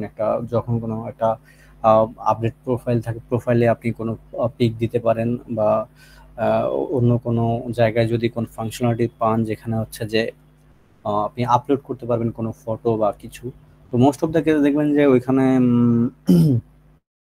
ওইখানে এসবিজি ফাইল বা পিএসপি ফাইল এগুলো হচ্ছে যে আপলোড করা যায় না। তো পিএনজি ফাইল বা জেপিজি ফাইল এই ফাইলগুলো হচ্ছে যে আপলোড করা যায়। তো আমি আসলে এই যে বাগটা পাইছিলাম সেটা হচ্ছে একটা টার্গেট সাইডের রিভিউতে, মানে ওদের একটা প্রোডাক্ট যেটা একটা খাবারের প্রোডাক্ট ছিল, ওই খাবারের প্রোডাক্টে হচ্ছে যে রিভিউ দেওয়া যেত আর কি। ওইখানে আপনি কমেন্ট করতে পারবেন আসলে ওই ফুডটা সম্পর্কে, আপনি হচ্ছে যে কমেন্ট করতে পারবেন, একটা রিভিউ দিতে পারবেন। তো ওই রিভিউ অপশনে হচ্ছে যে আমি দেখলাম যে ওইখানে একটা ফাংশনালিটি আছে, ওইখানে হচ্ছে যে আপনি একটা পিকচার আপলোড করতে পারবেন। তো ওইখানে হচ্ছে যে আমি আপলোড করছিলাম হচ্ছে একটা এসভিজি ফাইল। ওই এসভিজি ফাইলটা হচ্ছে যে এই যে এখানে এই ছবিটা দেখতেছেন, এটা হচ্ছে এসভিজি ফাইল। আপনারা হচ্ছে যে গিটহাবে অনেকেই মানে এসভিজি ফাইল পেয়ে যাবেন, গিটহাবে যদি সার্চ দেন এক্সএসএস এসভিজি ফাইল দিয়ে সার্চ দিলে পাবেন, বা অনেকের মিডিয়ামেও দেওয়া আছে। ওইখানে হচ্ছে যে আপনারা কপি করে একটা মানে ফাইলে সেভ করে নিতে পারেন। আর যদি গিটহাব থেকে ডাউনলোড করেন তাহলে অটোমেটিকই মানে সেভ করা থাকবে আপনার কম্পিউটারে। তো এই ফাইলটা হচ্ছে যে আমি ওইখানে আপলোড দিছিলাম। তো আপলোড দেওয়ার পরে ওই ফাইলটা হচ্ছে যে দিছিল, বাট ওইটা হচ্ছে যে মানে আপলোড মানে ওই যে আমি যখন এসভিজি ফাইলটা আপলোড করছিলাম তখন হচ্ছে যে আর রিভিউটা আসলে করা যাইতেছিল না, কারণ ওটা হচ্ছিল এসভিজি ফাইল। যেহেতু এখানে হচ্ছে যে শুধুমাত্র পিএনজি বা জেপিজি টাইপের মানে পিকচার আপনি আপলোড করতে পারবেন। তো সেখানে আমি এসভিজি ফাইল আপলোড করছিলাম, বাট এসভিজি ফাইলটা আপলোড করার পরে ওইটা হচ্ছে যে চেক করা যাচ্ছিল, ওটা মানে ভিউ করা যাইতেছিল। তখন আমি এটা লিঙ্কটা কপি করে আলাদা একটা ট্যাব ওপেন করে যখন হচ্ছে যে লিঙ্কটা কপি করে যখন পেস্ট করছিলাম তখন এটা এক্সিকিউট হয়েছিল। বাট আমি তখন চিন্তা করলাম যে আসলে এটা তো তাইলে হচ্ছে যে কোনটার এই যে রিভিউটা যেহেতু সাবমিট করা যাইতেছিল না, তখন এটা কি আসলেই মানে কাজ করবে কিনা, বা এটা কি বাগ কিনা, বা এটা সেলফ কিনা, এটা দেখতে হবে।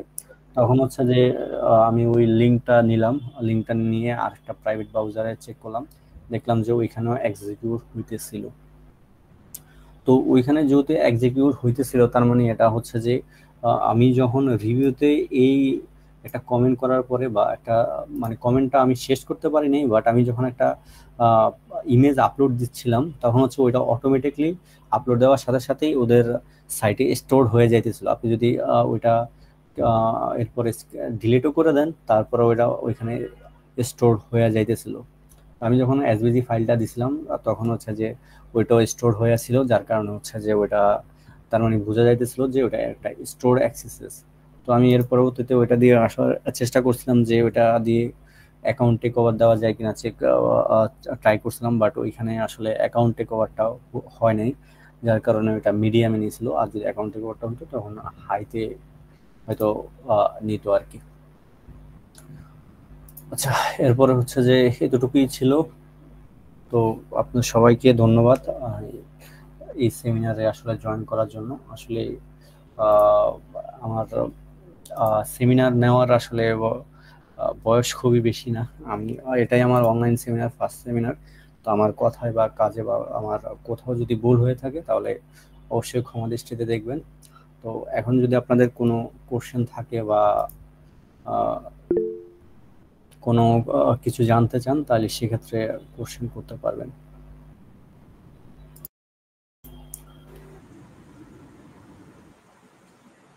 আসসালামু আলাইকুম। জি, আসসালামু আলাইকুম। আপনারা একটু হ্যান্ড রাইজ করেন, আমি একটু একজন একজন করে নিব একটু 2 মিনিট পরে। হ্যাঁ, 2 মিনিট টাইম দেন।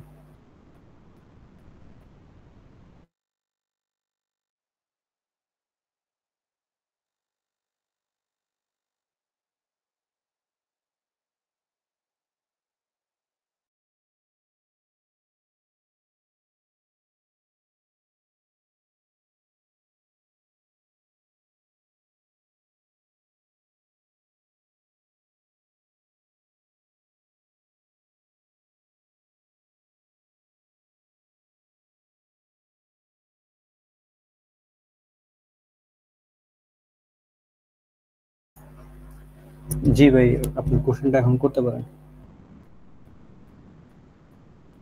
সোহানুর রহমান সাগর ভাই।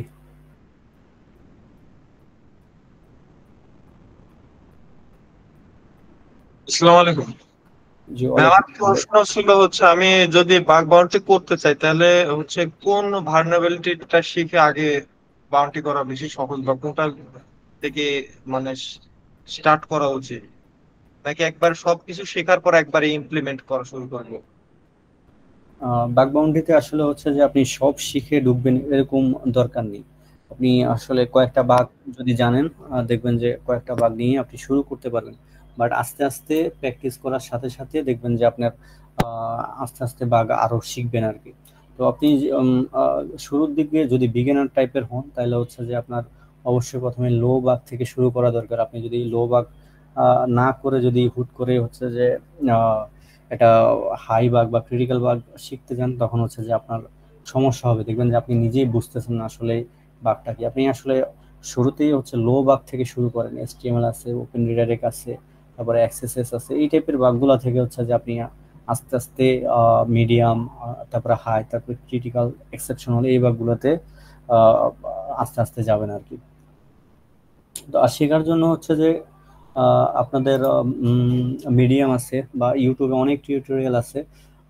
আমাদের ফয়সাল ভাইয়ের একটা চ্যানেলও আছে, ইনফোসেক বিডি। ওই চ্যানেলে অনেক বেসিক কিছু শেখানো হয় বা অনেক বাগ নিয়েও আলোচনা করা হয়। তো ওইখান থেকে আসলে আপনারা শিখতে পারেন। আমি যে একটু আগে আলোচনা করছিলাম যে ফাইল আপলোড ভালনারেবিলিটি, তা আসলে আমি ফয়সাল ভাইয়ের সাথে মানে পরিচয় হওয়ার আগেই আমি হচ্ছে যে ফয়সাল ভাইয়ের ইনফোসেক বিডি ওই চ্যানেলটাতে মানে ফলো করতাম, আসলে ওনার হচ্ছে ভিডিও দেখতাম। তো আমি ওনার ওই ভিডিও থেকে আসলে ফাইল আপলোড ভালনারেবিলিটি গুলো শেখা আর কি। তো এরপরে হচ্ছে যে আস্তে আস্তে রিপোর্ট করে বা আদার্স অন্য কিছু পরে একটু অ্যাডভান্স শিখছিলাম। বাট আমার বেসিকটা ছিল হচ্ছে যে ফয়সাল ভাইয়ের ভিডিও দেখে। তো আপনারা হচ্ছে যে বিভিন্ন ভিডিও আছে, ইউটিউবে ভিডিও আছে, টিউটোরিয়াল আছে, তারপরে মিডিয়ামে রাইট আপ আছে, তারপরে হচ্ছে যে ব্লগ আছে, আর্টিকেল আছে, এগুলো পড়তে পারেন। এগুলো পড়লে দেখবেন যে আপনার জন্য ইজি হয়ে যাবে।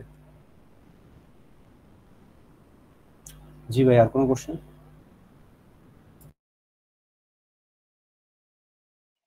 না ভাই, থ্যাংক ইউ, সেটাই জানছি। ধন্যবাদ ভাই। জি ভাই, ফরিদুজ্জামান ভাই বলেন। আসসালামু আলাইকুম ভাইয়া, শুনতে পাচ্ছেন? জি ভাই, শুনতে পাচ্ছি। ওয়ালাইকুম আসসালাম। আচ্ছা ভাইয়া, আমার কোশ্চেন হচ্ছে আপনি যে ওই যে ডেমোতে দেখাইলেন বাগগুলা, তো হুম হুম। ওগুলা কি আপনি প্রাইভেট ইয়েতে পাইছেন নাকি পাবলিকে? আর আরেকটা কোশ্চেন হচ্ছে আপনি পাবলিক প্রোগ্রামগুলাতে হান্টিং করেন কিনা, আর যদি করেন তাহলে হচ্ছে মানে টার্গেট সিলেক্ট করেন কিভাবে, ওইটা যদি বলতেন। আচ্ছা, আমি যেটা দেখাইছিলাম ওটা হচ্ছে ইন্টিগ্রেটিভ। তো ইন্টিগ্রেটেতে আমি হচ্ছে যে ওইটা পাবলিক প্রোগ্রামে পাইছিলাম। আর হচ্ছে যে আমি পাবলিক প্রোগ্রামে হচ্ছে যে একটু কম, হ্যাকার ওয়ানের ক্ষেত্রে আমি পাবলিক প্রোগ্রামে হচ্ছে যে হান্টিং করি না। বাট আপনি যখন হ্যাকার ওয়ানে ফার্স্টের দিকে ঢুকবেন, তখন হচ্ছে যে আপনার অবশ্যই প্রাইভেট ইনভাইট ছাড়া, তো আপনি প্রাইভেট ইনভাইটেশন ছাড়া আপনি তো হচ্ছে প্রাইভেট প্রোগ্রামে কাজ করতে পারবেন না। তো প্রথম দিকে যখন আমি হচ্ছে যে হ্যাকার ওয়ানে ঢুকছিলাম, তো প্রায় অনেক অনেক ডুপ্লিকেট ইনফরমেটিভ আর হচ্ছে যে নট অ্যাপ্লিকেবল খাওয়ার পরে হচ্ছে যে আমার বাগ ট্রায়াল হয়েছিল। ট্রায়াল হওয়ার পরে হচ্ছে যে প্রাইভেট ইনভাইটেশন পাইছিলাম। তো আপনাকে হচ্ছে যে যখন একটা প্ল্যাটফর্মে আপনি কাজ করবেন, তখন হচ্ছে যে প্রথমে আপনি হচ্ছে যে পাবলিকে কাজ করতে হবে, এটা মাস্ট। কারণ হচ্ছে যে আপনার প্রাইভেট ইনভাইট থাকবে না। প্রাইভেট ইনভাইট পাওয়ার জন্য হচ্ছে যে আপনার পাবলিকে কাজ করতে হবে। পাবলিকে কাজ করা অবশ্যই টাফ, কারণ এখানে অনেক বাগ রিসলভ হওয়া আছে। তারপরেও বাগ সব জায়গায় বাগ আছে এখনো। আপনি যত বড় বড় হচ্ছে যে ওয়েবসাইটই বলেন না কেন, প্রত্যেক দিনই দেখবেন যে ওইখানে কেউ না কেউ কোনো না কোনো বাগ পাচ্ছে। তো আমি হ্যাকার ওয়ানে এমন একটা সাইটে, যেটা 2022 সালে আমি একটা সাইটে একটা পাবলিক প্রোগ্রামে দুইটা বাগ পাইছিলাম, একটা ইমেল ভেরিফিকেশন বাইপাস আর একটা হচ্ছে অ্যাকাউন্ট টেক ওভার। তো এই দুইটা বাগই পাইছিলাম একটা সাইটে। তো যদি নামও বলি, ওটা হচ্ছিল লগিটেক, হ্যাকারওয়ানের একটা ওয়েবসাইট। তো ওইখানে আমি যখন কাজ করছিলাম, তখন হচ্ছে ওইখানে 900 প্লাস হচ্ছে যে অলরেডি বাগ রিসলভ হয়েছে।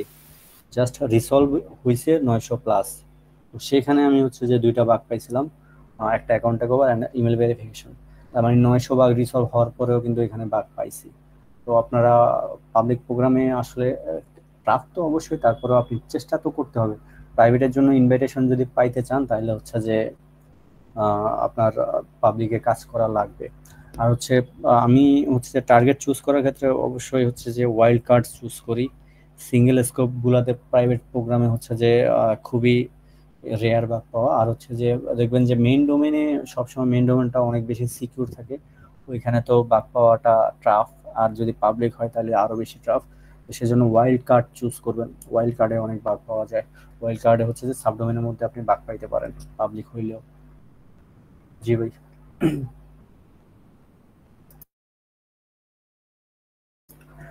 আচ্ছা ভাইয়ের আর কোশ্চেন আছে ফরিদুজ্জামান ভাই? না ভাইয়া, ধন্যবাদ। ঠিক আছে ভাই। এরপর আশরাফুল আলম সাকিব ভাই। হ্যাঁ ভাইয়া, আমার প্রশ্নটা হচ্ছে ভাইয়া, আমাদের নতুন মানে এই বাগ বাউন্ডারিতে একদম বেসিক লেভেল থেকে মানে শুরু করতে চাচ্ছি, বুঝছেন? তো আপনি যদি বলতে মানে প্রথম থেকে কিভাবে শুরু করবো আর কি, মানে পুরো ক্লাসটা একটা সামারাইজ সংক্ষেপে যদি বলতেন তো খুব ভালো হইতো ভাই। আচ্ছা ঠিক আছে। আসলে বিগিনার হলে প্রথমত আপনার হচ্ছে যে বেসিক যে জিনিসগুলো আমি স্লাইডে দেখাইছিলাম, যে নেটওয়ার্কিং, তারপরে এইচটিটিপি, তারপরে ইন্টারনেট কিভাবে কাজ করে, আইপি কি, এই বেসিকগুলো জানা লাগবে। তারপর ওয়েব টেকনোলজিটা সম্পর্কে একটু জানবেন। তারপর যদি একটা প্রোগ্রামিং ল্যাঙ্গুয়েজ জানা থাকে ভালো, আর যদি না জানেন তারপরে হচ্ছে যে বেসিক, যে আপনি একটা কোড দেখলেন, এই কোডে আসলে কি বলতেছে জাস্ট এইটুকু বুঝেন, এটা হলেই এনাফ। তারপরে হচ্ছে যে এরপরে যদি প্রোগ্রামিং ল্যাঙ্গুয়েজ শিখতে পারেন তাহলে অবশ্যই ভালো। আর যদি না পারেন তাহলে হচ্ছে যে আপনি যে বেসিকটা জানেন, একটা কোড দেখে আপনি বুঝতেছেন যে এখানে আসলে কি বলতেছে, এটাই এনাফ। আপনি হচ্ছে যে আস্তে আস্তে আগায় যেতে পারবেন। তো একটা সময় হচ্ছে যে হয়তো আপনার কাজে লাগবে। যেমন আপনি যদি জাভা স্ক্রিপ্ট ভালো পারেন তাহলে হচ্ছে যে আপনি এক্সএসএস এর দিক থেকে আপনি এক্সপ্লয়টেশনটা ভালো করতে পারবেন। যদি না জানেন তাহলে আপনাকে অবশ্যই হচ্ছে যে ওই এক্সএসএস এর জিনিসটা স্কিপ করে যেতে হবে। যদি পারেন তাহলে অবশ্যই আপনি এক্সপ্লয়েট করার ট্রাই করতে পারেন। এটা হচ্ছে প্রোগ্রামিং ল্যাঙ্গুয়েজে যে কোনো একটা প্রোগ্রামিং ল্যাঙ্গুয়েজ জানার সুবিধা। এরপরে হচ্ছে যে আপনি যখন এই বেসিকগুলা জানা শিখবেন বা ওই বেসিক জিনিসগুলা শিখবেন, তখন আপনি একটা একটা করে বাগ আসলে টিউটোরিয়াল দেখবেন। আর তারপরে হচ্ছে যে ওই বাগের অনেক পুক আছে, পুকগুলা শিখবেন। ওই পুকগুলো আসলে দেখবেন। আর পুক দেখলে হচ্ছে যে পুকের বিষয়টা আসলে পুক দেখলে, যদি টিউটোরিয়াল না দেখে বা একটা বাগ না বুঝে শুধু পুক দেখেন, প্রুফ অফ কনসেপ্ট দেখেন, পুক ভিডিও দেখেন, তখন হচ্ছে আসলে আপনার কিছু শেখা হবে না। হয়তো আপনি মুখস্থ কিছু বাগ পারবেন, বাট ওইটা আসলে একটু তো একটা জায়গায় গিয়ে আপনি হচ্ছে যে আটকে যাবেন। আমি প্রথম দিকে আসলে এরকমই করতাম যে আমার লং ভিডিও দেখতে ভালো লাগতো না, বাট হচ্ছে যে যখন শর্ট ভিডিও দেখতাম বা পুক ভিডিও দেখতাম খুবই ভালো লাগতো, খুবই মজাদার। মানে দেখলেই মনে হইতো আরে এত ইজি বাগ, এটা তো আমি পাই না কেন। বাট হচ্ছে যে একটা সময় হচ্ছে যে ওই বাগ দিয়ে হয়তো আপনি কয়েকটা বাগ পাইতে পারেন ওই মুখস্থ বিদ্যা দিয়ে, কিন্তু হচ্ছে একটা জায়গায় গিয়ে দেখবেন যে থেমে গেছেন, আর আগাইতেছেনও না পিছাইতেছেনও না। তখন আবার ওই যে আপনার ব্যাকে যাইতে হবে, বেসিক জিনিস জানা লাগবে। তো হচ্ছে যে টিউটোরিয়াল দেখবেন। টিউটোরিয়ালের পরে হচ্ছে যে একটা বাগ শিখলেন, ধরেন আপনি একটা বাগ শিখলেন ভাই, ধরেন আইডর বা এক্সএসএস বা এইচটিএমএল ইনজেকশন, ওই রিলেটেড বাগ পোর্ট সুগারে আছে। ওই পোর্ট সুগারে হচ্ছে যে আপনি যাবেন, ওইখানে ল্যাবটা সলভ করবেন। তারপরে যদি ওই ল্যাবটা না পারেন, ওই ল্যাবের নিচেই হচ্ছে যে সমাধান দেওয়া আছে, লিখাও আছে, আবার ইউটিউব ভিডিও আছে। ওই ভিডিও থেকেও আপনি দেখে শিখতে পারেন, আসলে ল্যাবটা কিভাবে সলভ করতে হবে ওইটা দেখতে পারেন। আপনি ল্যাব সলভ করবেন। তো এইভাবে আসলে আপনি একটা একটা করে বাগ শিখবেন, যেখানে হচ্ছে যে অবশ্যই একটা বাগ শেখার আগে হচ্ছে যে আপনি ওই বাগটা সম্পর্কে ভালো করে জানবেন, আসলে বাগটা কি, কিভাবে কাজ করে, এটার আসলে কাজ কি, এটাতে ইম্প্যাক্ট কি। ইম্প্যাক্ট ছাড়া কিন্তু কোনো বাগের ভ্যালু নেই। তো ইম্প্যাক্ট জানবেন, তারপরে হচ্ছে এটা আসলে কিভাবে কাজ করতেছে, এটার কাজ কি, এটা দিয়ে আপনি কি অ্যাটাক দিতে পারতেছেন, এইসব সম্পর্কে জানবেন। আর এরপরে বলছিলাম যে রিপোর্ট করবেন, হ্যাকার অন অ্যাক্টিভিটির রিপোর্টগুলো পড়বেন। তারপরে রাইট আপ করবেন। বিভিন্ন দেখবেন যে অনেকেই অনেক বড় বড় প্রো হান্টাররা how to start bug bounty এটা সার্চ দিলে দেখবেন যে আসলে ওদের স্টার্ট আপটা কি ছিল ওইটা সম্পর্কে তারা বলছে। এরকম কয়েকজনেরটা পড়তে পারেন যে আসলে ওরা কিভাবে শুরু করছিল। তারপরে হচ্ছে যে আপনার টুইটার অ্যান্ড লিঙ্কডইনে যদি অ্যাক্টিভ থাকেন ওইখানে হচ্ছে যে আপনার দেখবেন যে রেগুলারই মানে এত পরিমাণ হচ্ছে যে মানুষ শেয়ার করে। আর যদি আপনি শুধু ওই বাগ বাউন্টি সেক্টরে যারা আছে তাদেরকে যখন আপনি তাদের সাথে যখন আপনি হচ্ছে যে ফলোতে থাকবেন দেখবেন যে অনেকেই অনেক কিছু শেয়ার করতেছে। তো ওইগুলা দেখেই দেখবেন যে আপনার অনেক কিছু শিখতে পারতেছেন, অনেক কিছু জানতে পারতেছেন। তো এই এই জিনিসগুলো ফলো করবেন। আর তারপরে হচ্ছে যে আস্তে আস্তে হচ্ছে যে নিজেকে আসলে নিজের নলেজটাকে বাড়ানোর চেষ্টা করবেন, এই আর কি। আর কিছু ভাই? না ভাই, আর তেমন প্রশ্ন নেই ভাই। আপনি আনুমানিক কত সময় লাগতে পারে মানে সম্পূর্ণ যে পোস্টটা আপনি বললেন না, এতটুকু আনুমানিক একটা ধারণা? আনুমানিক ভাই এটা হচ্ছে যে প্রথমত পার্সন ভেদে হচ্ছে যে চেঞ্জ হবে। আপনি আপনার কতটুকু নলেজ আছে বা আপনি কতটুকু একটা জিনিস দেখলেন বা আপনি কতটুকু নিতে পারতেছেন সেটার উপর ডিপেন্ড করে। আপনি যদি হচ্ছে যে ভালোভাবে নিতে পারেন বা ভালোভাবে বুঝেন তো বাগবাউন্টি আসলে আপনি একটা স্টার্ট আপ হচ্ছে যে শুরু করতে পারবেন।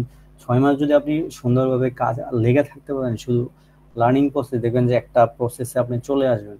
তারপর প্রসেসে চলে আসার পর এমন না যে আপনার শিখা শেষ, এবার শুধু কাজ। হিউজ মানে এখনো যারা বড় বড় হান্টার আছে দেখবেন যে তারা এখনো শিখতেছে, রেগুলার টেকনোলজি আপডেট হইতেছে, সবকিছুই আপডেট হচ্ছে। তো সেই ক্ষেত্রে আপনার রেগুলার এই নতুন নতুন জিনিস আসতেছে, সেগুলো শিখতেছে। সবাই শিখতেছে কারণ এখানে শেখার শেষ নেই। তো আপনি হচ্ছে যে একটা প্রসেসে যাওয়ার জন্য আপনি 6 মাসের মতো সময় দেন, শিখতে শুরু করেন, দেখবেন যে 6 মাস পরে হচ্ছে যে একটা আউটপুট কি আউটপুট পান সেটা দেখতে পারেন। আর তারপরে হচ্ছে যে এইখানে বাগবন্টির ক্ষেত্রে হচ্ছে যে গাইডলাইনটা অবশ্যই একটু ইম্পর্টেন্ট বেশি। গাইডলাইন ছাড়া আপনি আসলে মানে একটা গাইডলাইন ছাড়া হচ্ছে যে হয়তো আপনি অনেক কিছুতে আটকায় যাবেন। তো সেক্ষেত্রে হচ্ছে যে যদি আপনার কোনো ফ্রেন্ড বা কেউ কারো হেল্প পান সেক্ষেত্রে আপনি সে যদি আপনাকে গাইড করে বা যদি একটা কোনো ফ্রেন্ড থাকে একসাথে কাজ করেন তাহলে হচ্ছে একটা কমিউনিটি বেস যদি কাজ করতে পারেন। আপনি সমস্যায় পড়লেন, আপনি বুঝতেছেন না, তাকে জিজ্ঞেস করলেন, বা আপনি একটা বাগ পাইলেন, আপনি এই বাগটা এক্সপ্লোর করতে পারতেছেন না, তার সাথে মিলে করলেন। এই জিনিসগুলো যখন এখন যেমন আমরা কোনো বাগ যদি আমরা আমরা না পারি তখন হচ্ছে যে আমরা আমাদের সাথে যারা আছে, যারা আমার সিনিয়র আছে বা আমাদের টুইটারে অনেক ফ্রেন্ড আছে যাদের সাথে আমরা কলাপ করি এই বাগগুলো নিয়ে। তো এরকম করতে পারেন, একটা ফ্রেন্ড বেস যখন হচ্ছে যে কাজ করবেন একজনে না পারলে আরেকজন থেকে শিখবেন, তখন হচ্ছে যে আপনি দেখবেন যে আপনি অনেকটাই বুঝতে পারবেন, আপনার জন্য ইজি হবে জিনিসটা।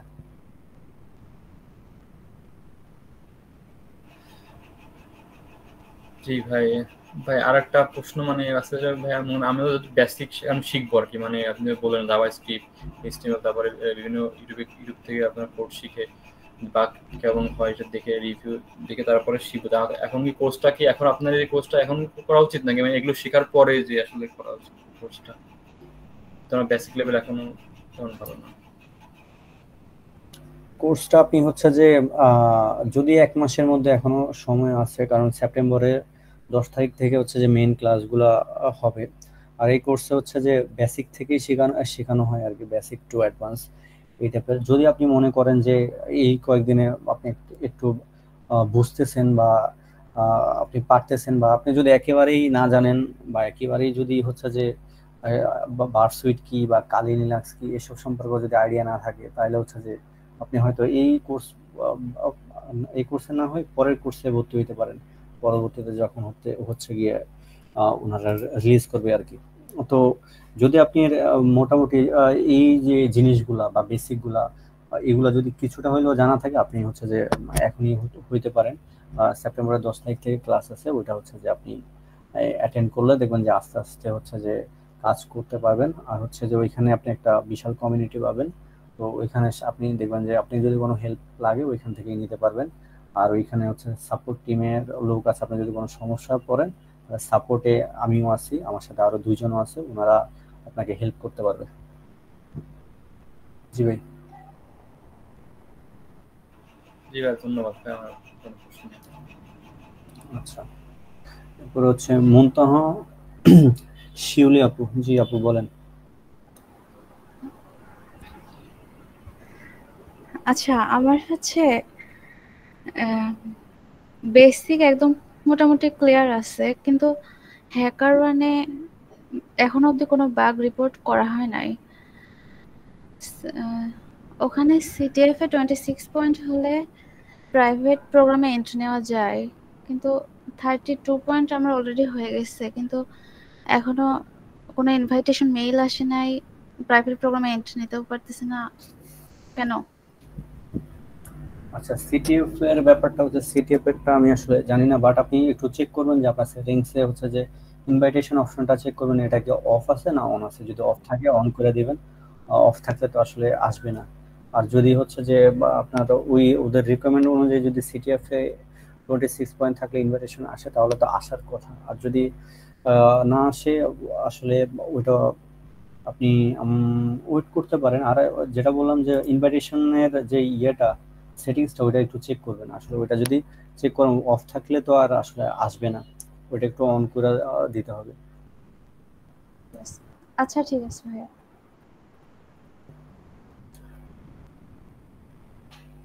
আচ্ছা, আর কারো কোশ্চেন আছে?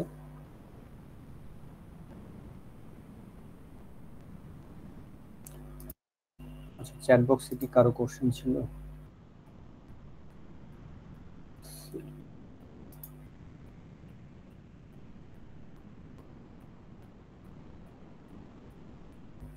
আচ্ছা, একজন বলছে অনলাইনে কি কোর্স করান? অনলাইনে হচ্ছে যে সাইবার বাংলা কোর্স করায়, যেটা হচ্ছে যে web penetration testing and bug hunting একটা কোর্স। সামনের মাসে 10 তারিখ থেকে ক্লাস শুরু হবে। এখনো চলতেছে বেসিক ক্লাস, বাট 10 তারিখ থেকে মেইন ক্লাসগুলো হবে। তো ওই ক্লাসে যদি চান জয়েন হতে পারেন, সেটা হচ্ছে সাইবার বাংলার পেজে যোগাযোগ করতে পারেন।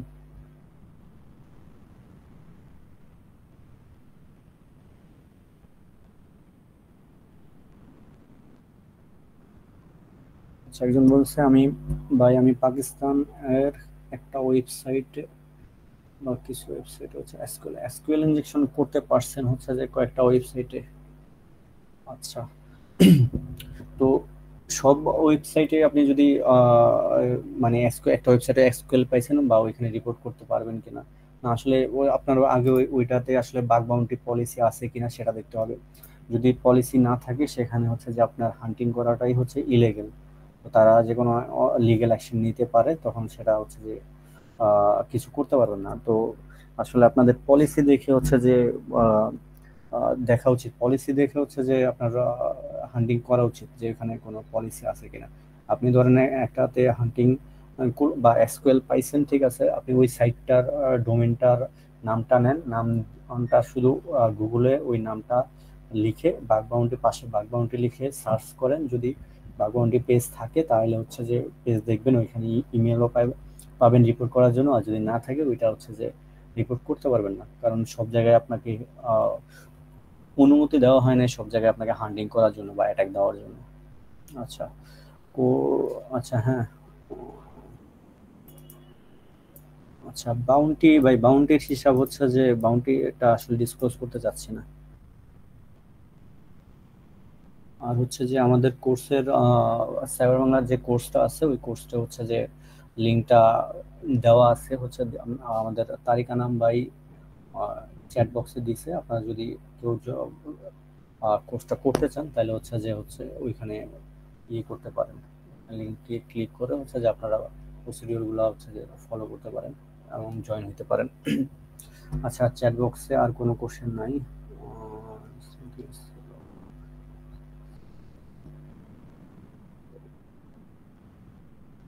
টেলিগ্রামের লিঙ্ক দেন ভাইয়া।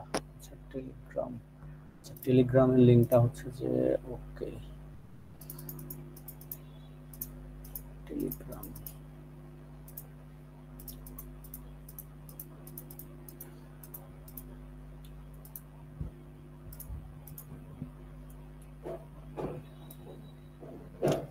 এই টেলিগ্রামে হচ্ছে যে বাগ বাউন্টি সম্পর্কে সব যে বাগ বাউন্টি টপিক নিয়ে যে কেউ যদি হচ্ছে যে একটা আপলোড দিয়ে থাকে, মিডিয়ামে রাইট আপ যদি আপলোড দিয়ে থাকে তাহলে হচ্ছে যে আপনারা এই চ্যানেলে পেয়ে যাবেন।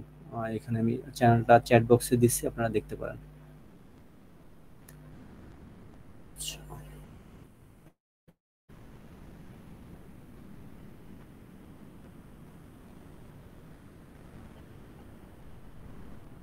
আচ্ছা, আর কারো হয়তো কোশ্চেন নাই। আচ্ছা, আমরা শেষ করবো এখনই। জি, আদ্রিকা আপু, আপনি ক্লোজ করতে পারেন। আমি করতেছি, মাউথ ক্লোজ করতেছি। আসসালামু আলাইকুম সবাইকে, সবাই ভালো থাকবেন।